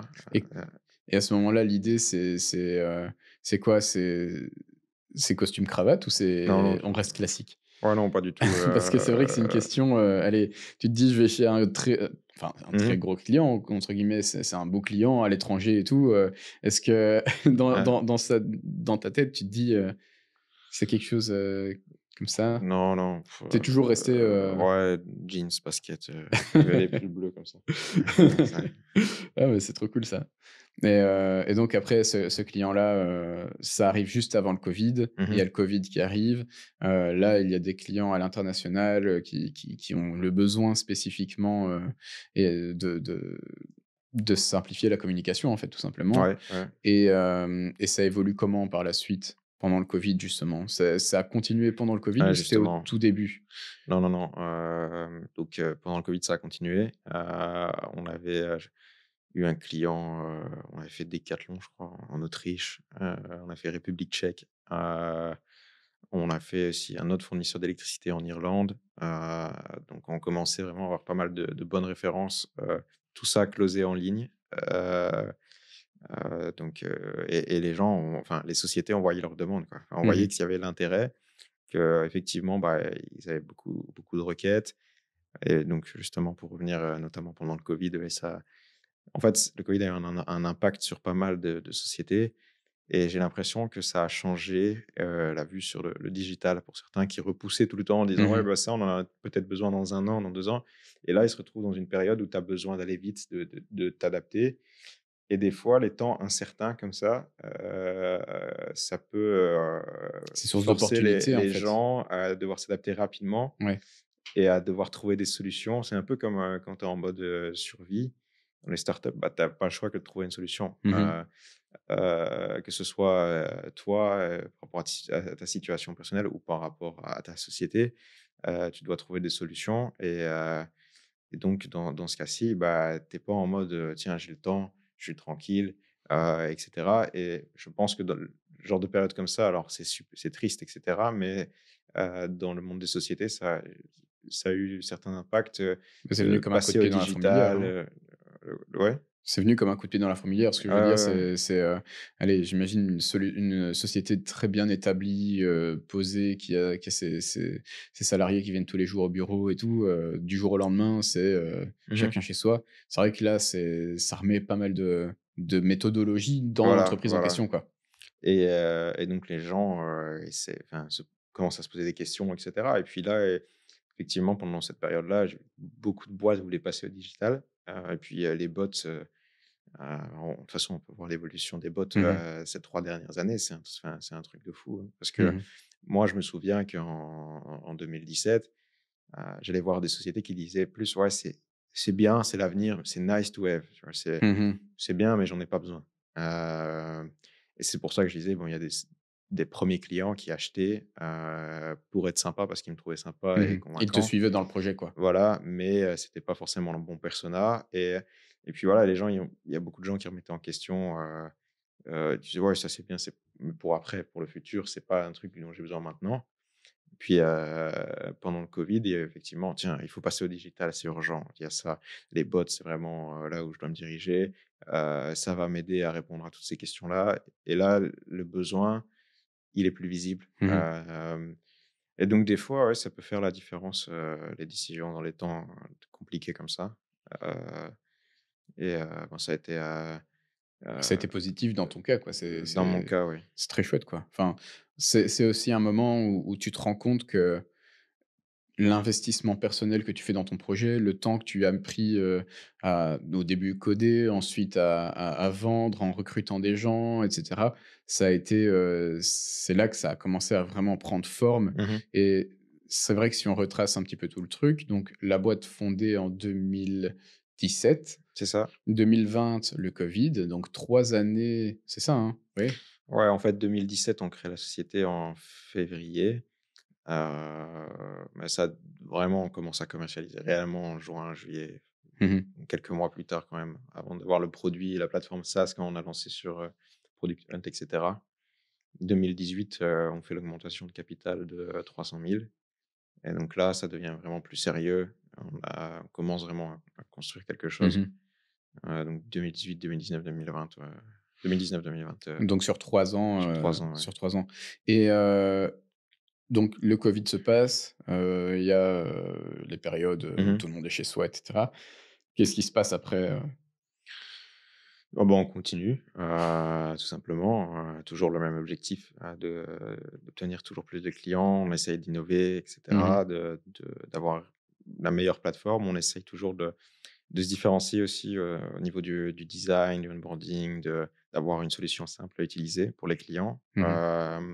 Donc ça, c'était un focus aussi, et puis quelques mois plus tard, je sais plus exactement, mais mi-2020, j'ai contacté, enfin, en gros, j'ai été en contact avec une société qui s'appelle Destiny, qui est une boîte, télécom. Mmh. Hem et en fait, en discutant, en faisant une démo et cetera, on s'est rendu compte qu'on avait, potentielle, synergie. Eux, beaucoup plus gros que nous, en mode startup, hein. C'est quoi comme, comme type de société Destiny?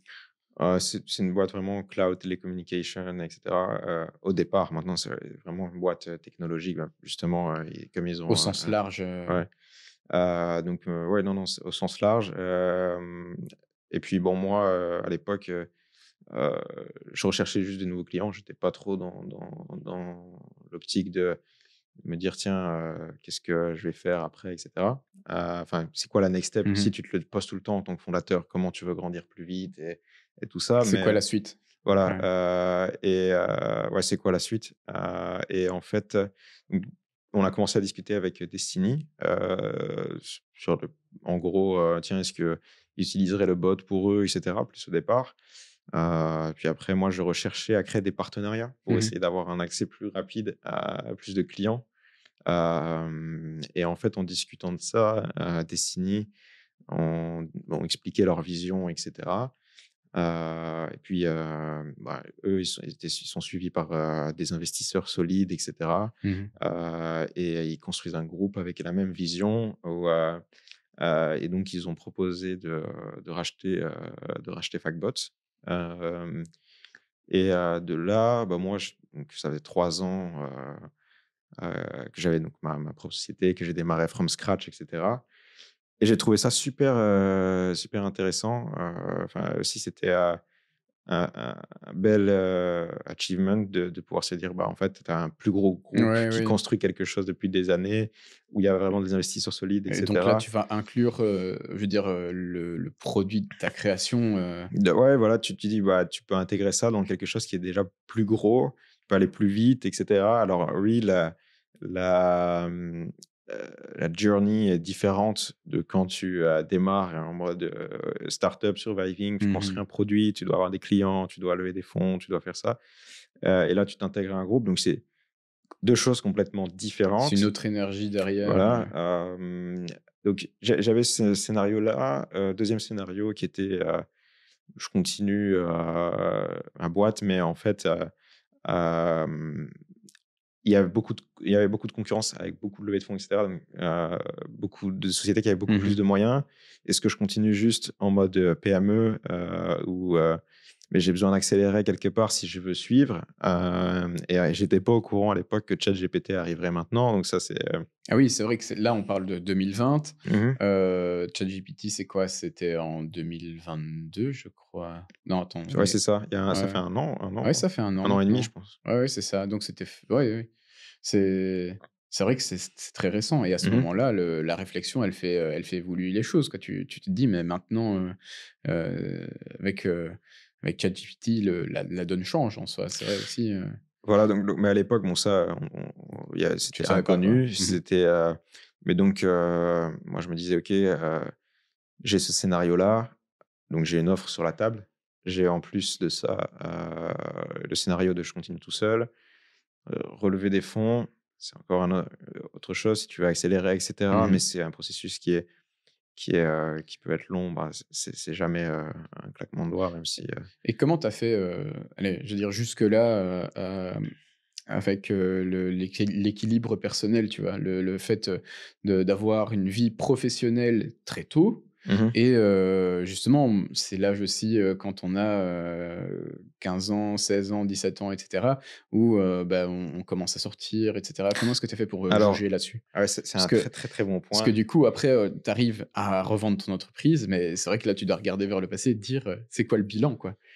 Ouais, tout à fait. Donc ça, c'est un bon point parce qu'effectivement, pendant donc l'âge où les gens commençaient à sortir et cetera, moi, j'ai pas vécu tout ça. Plus tard, ça après, je peux expliquer, mais à cette époque-là, non, j'étais focus dans le travail. C'est compliqué ça parce que, tu dois faire des choix et moi, à l'époque, mon choix, c'était pas sortir du tout. Ça, je peux dire qu'effectivement, j'étais très isolé, Mmh. mais c'était aussi un choix, hein. C'était un choix dans le sens où, en fait, même si j'avais la possibilité de sortir et cetera, j'étais toujours dans ma tête à penser à ma boîte, et ça, malheureusement, tu sais pas, c'est un choix, est-ce que tu peux te dire: «Tiens, cette partie-là, de ma jeunesse, je l'ai ratée ou quoi?» Bon, non, pas vraiment parce que au final, j'ai construit quelque chose, qui est plus gros que ça. Mais oui, j'ai dû faire un choix et à ce moment-là, j'ai fait que bosser. Mmh. Hem, mais donc sinon, c'était quand même sympa. Heu, Mais et du coup, je sais pas moi, à ce moment-là, je jouais aux jeux vidéo, je ouais, à quand j 17-18 ans? ouais, c'est Ouais. ça, hein, 17-18 ans, je passe Mmh. mon temps sur mon PC, Non, moi, je jouais plus. Mais de temps en temps, ouais, j'ai acheté une console, mais je jouais pas trop tu vraiment, avais pas trop le ouais. temps en fait, hein, tu avais pas, Non. j'imagine aussi quand tu as le focus qui est mis sur ça, tu tu pas vraiment l'énergie à mettre sur autre chose donc Non, non, non, non, non, c'est plus compliqué, genre tu as les sorties, les copines et cetera. Ouais, ça, c'est beaucoup plus compliqué quand tu une société jeune. Après, ouais, non, non, mon focus, c'était ça. J'avais pas d'autres activités, réellement. mmh. Et même le week-end, c'était 100 ma boîte, ouais. Et du coup, bah, l'équilibre vie pro, vie perso, c'est quelque chose que tu as pas vécu négativement sur l'adolescence? Je veux dire, est-ce que tu t'en es rendu compte même sur ce moment-là? Parce que tu avais ton focus sur, je veux dire, est-ce que le week-end, tu te posais la question de: «Ah oui, j'ai des potes qui sont en train de sortir et moi je suis en train de travailler», Ah, en fait, ça, je m'en suis rendu compte donc après mon deal avec Destiny, parce que le week-end avant, je me rendais pas compte parce que j'avais une boîte. Mmh mh. Donc je travaillais le week-end pour préparer la semaine. Et en fait, du jour au lendemain, le week-end, je me disais: «Mais en fait, je fais quoi?» Et de là, je me suis rendu compte: «Tiens, mais en fait, tu jamais sorti et cetera». Et là, ça fait trop bizarre. Mmh. Mais bon, c'est pas négatif, y a rien de négatif là-dedans, mais voilà, ouais, tu t'en rends compte. Ouais, ouais, c'est genre la première fois en 5 ans, tu te dis, «Ah, j'ai un week-end». Ça existe, les Ouais, jours où ouais, c'est ça. Donc en fait, à 2000, ouais, 3-4 ans où effectivement, bah, moi, je travaille le week-end. Pour moi, les jours fériés, les fêtes, et cetera, bah, c'est mmh mh. surtout, bah, tu consacres ça à ton projet. Mmh. Je faisais, donc pas trop de sorties ni rien. Ça m'arrivait, mais c'était plutôt rare parce que j'étais tout le temps vraiment occupé et effectivement, là, je me suis dit: «Qu'est-ce que tu fais du coup?» Heu, Est-ce que tu sors? Est-ce que tu vas au cinéma? Tu fais du sport? Enfin, il y a plein de trucs à faire, mais ouais, non, tu t'en rends compte. Ouais. Et justement, tu dis: «Il y a plein de trucs à faire». Est-ce que tu avais le temps de faire des choses, à côté, de Facbot, au moment où justement c'était quoi tes autres centres d'intérêt? Est-ce qu'il y en avait, Non, je pense que tu peux trouver le temps si tu veux, mais en fait, c'est que justement, tu veux pas le trouver. Mmh mh. Ton focus, ça doit être ta boîte, Mmh mh. et donc pour moi, c'était un sacrifice, et puis, voilà, moi, je me dis: «Bah, je vais pas perdre du temps, par exemple, à jouer aux jeux vidéo alors que j'ai des trucs à faire, quoi». Ça, Mmh. et pour moi, ça a pas de Ouais, bien sens. sûr. Là, je donne l'exemple des jeux vidéo, ça peut être n'importe quoi et je vais pas aller voir le nouveau film qui est sorti au ciné, alors que j'ai ça et ça à faire, que je dois trouver des nouveaux clients. Mais sinon, ma boîte, C'est vrai que c'est voilà. j'imagine quand tu es allé du coup, au ciné, si jamais tu y Ah vas et que non, tu te dis le lendemain: «Mince, enfin j'aurais dû faire ça et ça», tu as des regrets par rapport à ce que tu voulais faire, c'est ça? ouais, c'est même pas des regrets, tu te dois quand c'est ta boîte, de te dire si tu après ça dépend, mais moi Mmh mon mh. objectif c'était que voilà, c'est j'ai envie d'aller à un tel niveau ou quoi, j'ai besoin d'avoir X nouveaux clients. Pourquoi tant que je les ai pas, je vais me consacrer à une activité de plaisir? Enfin, Mmh. non, c'est focus sur ma Sur le boîte, quoi. projet, quoi. Ouais. Et justement, tu disais satisfait, jusqu'au moment où je suis satisfait. Est-ce qu'il y a un moment où tu t'es dit: «Maintenant je suis satisfait de ce que j'ai fait» ou? Je pense qu'en fait, donc nous, on est en mode startup. Au début, tu as pas de clients, ensuite tu en as un peu, tu te cherches, ensuite tu commences à avoir un vrai truc. Là, dans mon cas, il y a eu donc la vente avec Destiny. J'ai continué, je suis toujours donc chez Mmh mh. Destiny. C'est, donc c'est une belle aventure, mais effectivement, si, peu importe le scénario, moi, je suis quelqu'un voilà, j'ai un objectif et je pense que je m'en fixe un autre quand j'ai atteint le premier et Mmh. même avant, en fait, que j'ai atteint Tu un le éternel insatisfait, ouais, voilà, j'ai une vision et j'essaye d'aller plus mmh. loin. Et donc là, actuellement, tu continues, à accompagner le Ouais, projet, avec Destiny, c'est ça. sur la suite et c'est c'est devenu quoi ton rôle dans la boîte? Est-ce que c'était la même chose qu'avant? Est-ce que ça a évolué? Donc non, je me suis plus focalisé sur le produit pour intégrer, la solution au groupe, Mmh. et ça, c'est aussi super cool de voir que, bah, tu as commencé un truc qui était pas au début un business, c'était vraiment qu'une idée. Ensuite, tu as créé une société. Ensuite, tu as eu des clients, tu as levé des fonds, tu as encore eu plus de clients, puis tu l'as vendu, Mmh.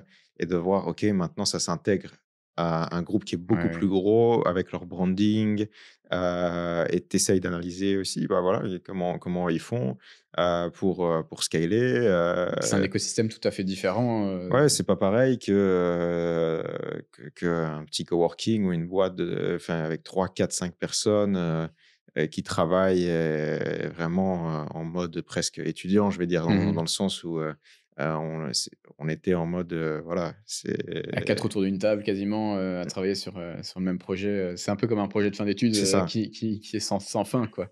Ouais, j'ai pas vraiment j'ai pas fait d'études, Moi non plus, mais je veux dire les secondaires, enfin hein. bref, ouais, Ouais, c'est ça. Bah, en fait, c'est plus une ambiance qui est différente que structurée.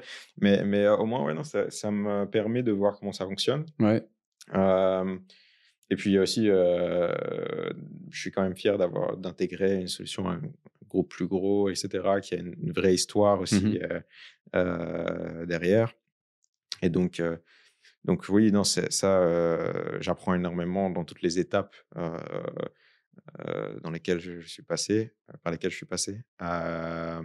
Donc que ce soit en mode startup, maintenant j'ai intégré un groupe.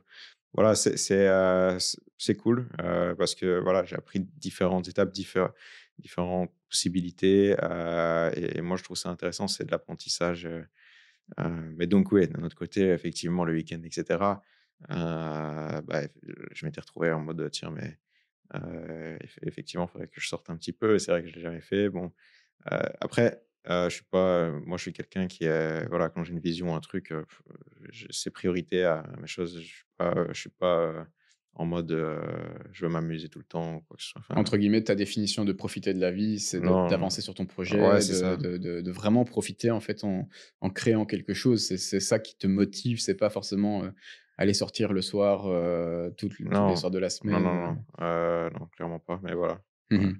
Ouais, mais c'est trop intéressant parce que du coup, allez, tu as un parcours qui a commencé très tôt, qui au final maintenant, bah, tu es jeune, tu as quel âge maintenant? 24 là. 24 ans. Donc tu as commencé ton parcours informatique vers 13 14 ans, ça fait Ouais, 10 ans en ouais. fait, hein, que tu es là-dedans.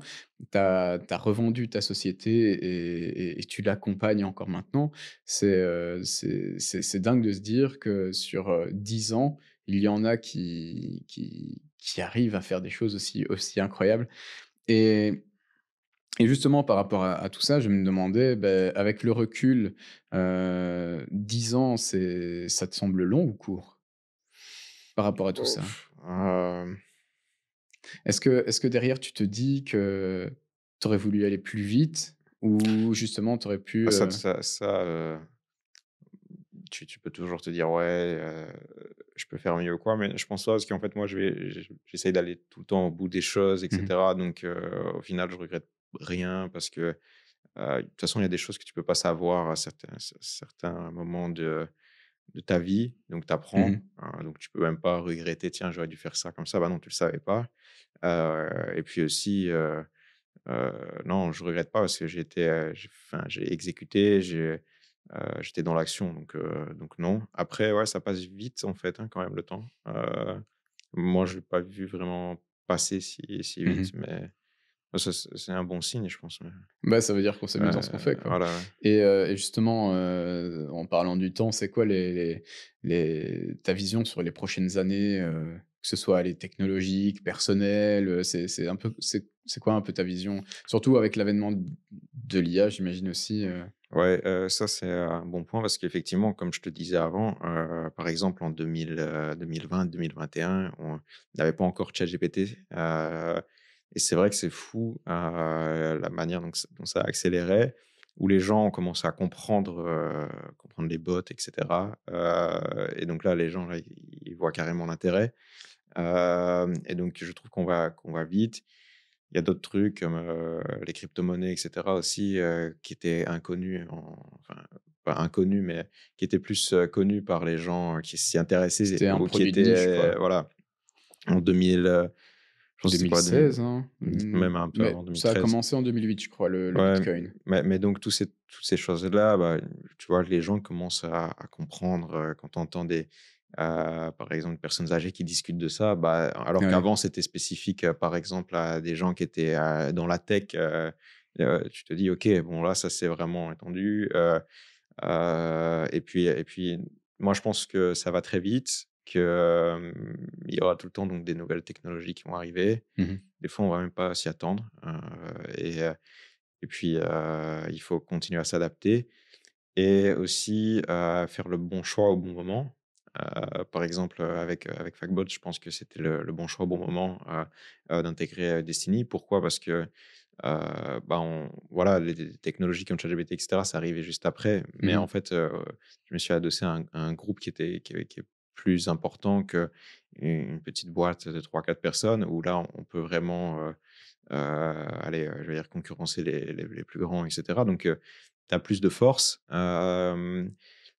pour ce projet, spécifique, mais je veux dire, ça peut être dans n'importe quoi. En fait, il faut essayer de, de matcher le bon timing et Mmh. puis, les technologies, ma vision, bah, ouais, non, ça va aller vite, dans tous les domaines. Je pense que, voilà, il faut suivre tout le temps et puis, innover.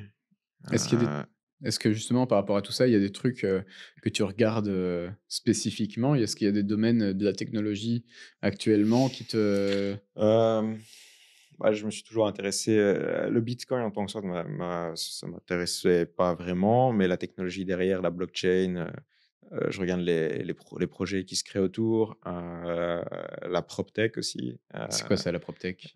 donc tout ce qui est immobilier, OK. ouais, voilà, Ah, propriété, enfin ouais, c'est ça. property, OK. Hem, donc ces sujets-là, il y a des nouvelles innovations, qui arrivent assez souvent, Mmh.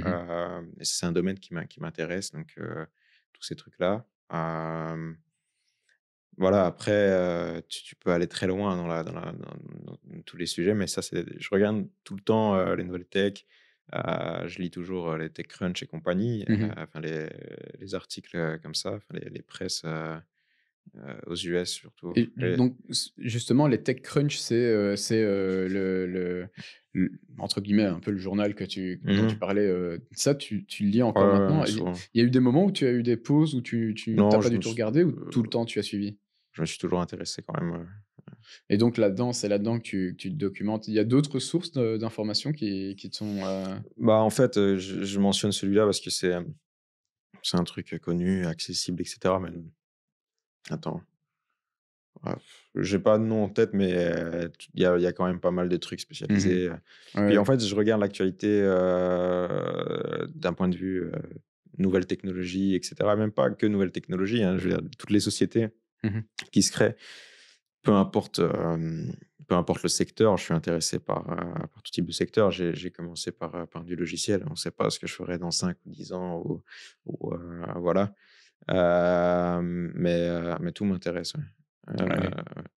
Allez, et donc vraiment niveau technologique, il y a la PropTech, il y a, Blockchain aussi, il y a beaucoup de choses, ouais. blockchain, et c'est quoi un peu ta vision? Tu penses que d'ici, parce que j'ai l'impression qu'il y a une espèce de révolution de manière cyclique, cette année, enfin il y a l'année passée, c'était, ChatGPT qui est arrivé, quelques années auparavant, il y avait vraiment l'avènement du bitcoin, il y a eu d'autres trucs, il y a eu, les NFT, il y a eu beaucoup de choses. Ouais, Est-ce qu'il y a des trucs comme ça qui, toi, te focus un peu ou?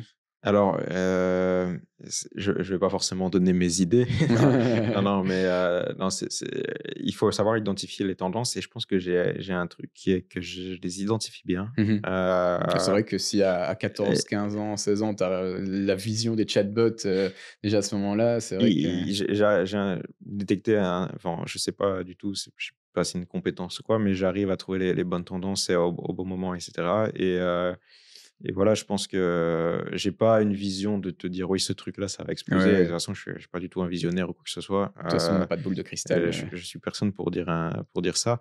Mais ouais, voilà, donc je peux pas te dire quel truc va arriver ou quoi. Voilà, je peux pas dire ça. Mmh. Mais voilà, il y a certains sujets, je pense qui, heu, qui vont être très prometteurs, ouais. Allez, c'est trop intéressant parce que derrière, au-delà de ton parcours, on voit que tu es intéressé de manière générale à la tech, mais surtout à l'entrepreneuriat. Mmh. J'ai l'impression que la tech, ça a été un moyen d'atteindre, cet objectif entrepreneurial. Ouais, parce que Le moyen qui c'était mes t'était compétences disponible, ouais, de voilà. base pour pouvoir, utiliser ça pour créer quelque chose, ouais. Donc c'est vrai que, allez, il y a 1000 manières d'apprendre l'informatique. C'est vrai qu'avoir un focus, sur, un objectif entrepreneurial ou même juste, un objectif personnel derrière, c'est quelque chose qui permet de garder le cap. Toi, tu as toujours eu ce cap, entrepreneurial, enfin, vraiment spécifiquement entrepreneurial, pas forcément tech, mais c'est un truc qui a toujours été, dans ta vision? Est-ce qu'il y a eu un déclic sur l'entrepreneuriat? Parce que la tech, c'était le social network derrière, c'est ça, hein? Ouais, alors la tech, c'était ça. Et en fait, bon, j'aime toujours la technologie, je suis à fond dedans, et c'était ma principale compétence parce qu'en fait, dans tout autre domaine, j'étais pas forcément doué, jamais eu une compétence spécifique pour quoi que ce soit. Mais j'ai pas eu de déclic, non plus. Je pense que aussi quand tu commences à travailler jeune, heu, Mmh. pas forcément une société qui va t'engager, te proposer un contrat, donc C'est tu vrai que tu dois travailles pour toi, donc derrière, tu voilà, as été mis dans le bain assez vite, tu pas trop le tu as choix été jeté dans la soupe, et voilà. C'est ça, comme je te dis, c'est, soit tu retournes à l'école soit tu trouves une manière pour te débrouiller et suivre ce que tu as envie de faire, quoi. Et dans mon cas, bah, je pense que j'ai rien lâché justement pour, pouvoir faire ce que j'ai envie de faire. Mmh. Hem, voilà, c'est simplement, Allez, bah, c'est trop cool. En tout cas, je sais pas si tu as bien aimé, notre discussion jusqu'à maintenant, c'est un truc, la discussion, je trouve elle était très fluide. ouais, tout à fait. Merci, beaucoup de d'avoir passé. Je sais pas s'il y a un sujet que toi, tu aimerais encore aborder maintenant? N pas spécifiquement, mais je pense que, voilà, je peux dire à tous ceux qui regardent que ça peut motiver, enfin, si ça peut motiver certaines personnes, Mmh. ce genre d'histoire ou autre, bah, moi, je suis content, quoi. C'est juste ça. Allez, c'est trop cool. Franchement, merci. Je sais pas si tu pourrais me renseigner 2 personnes que tu aimerais que je contacte, pour les faire venir ici, s'asseoir là où tu t'es assis aujourd'hui? Hem, Tiens, j'ai pas encore de nom. Heu Je te prends un peu au dépourvu, J'essaye de je réfléchis, très rapidement. Ouais, 1re personne, je parlais avec un jeune entrepreneur qui, crée une app, autour du sport, dans les communautés, Mmh mh. et cetera, genre les universités et tout ça, et il crée un produit intéressant, donc je peux te le recommander, ouais. Allez, super. Super, super. 2e personne, j'ai pas encore en tête. Beh, Ouais, si tu penses, envoie-moi un message, de toute façon avec ça, tu me donneras, leur numéro ça va. et je leur proposerai de venir s'asseoir là où tu t'es assis, aujourd'hui. En tout cas, un tout grand merci, d'avoir participé. Ça m'a fait super plaisir de te recevoir. Ouais, C'est pareil. J'espère vraiment que ça vous a plu. Hésitez vraiment pas à me dire, sur les différentes plateformes, ce que vous en avez pensé et on se revoit très vite pour un autre numéro de Hackathon.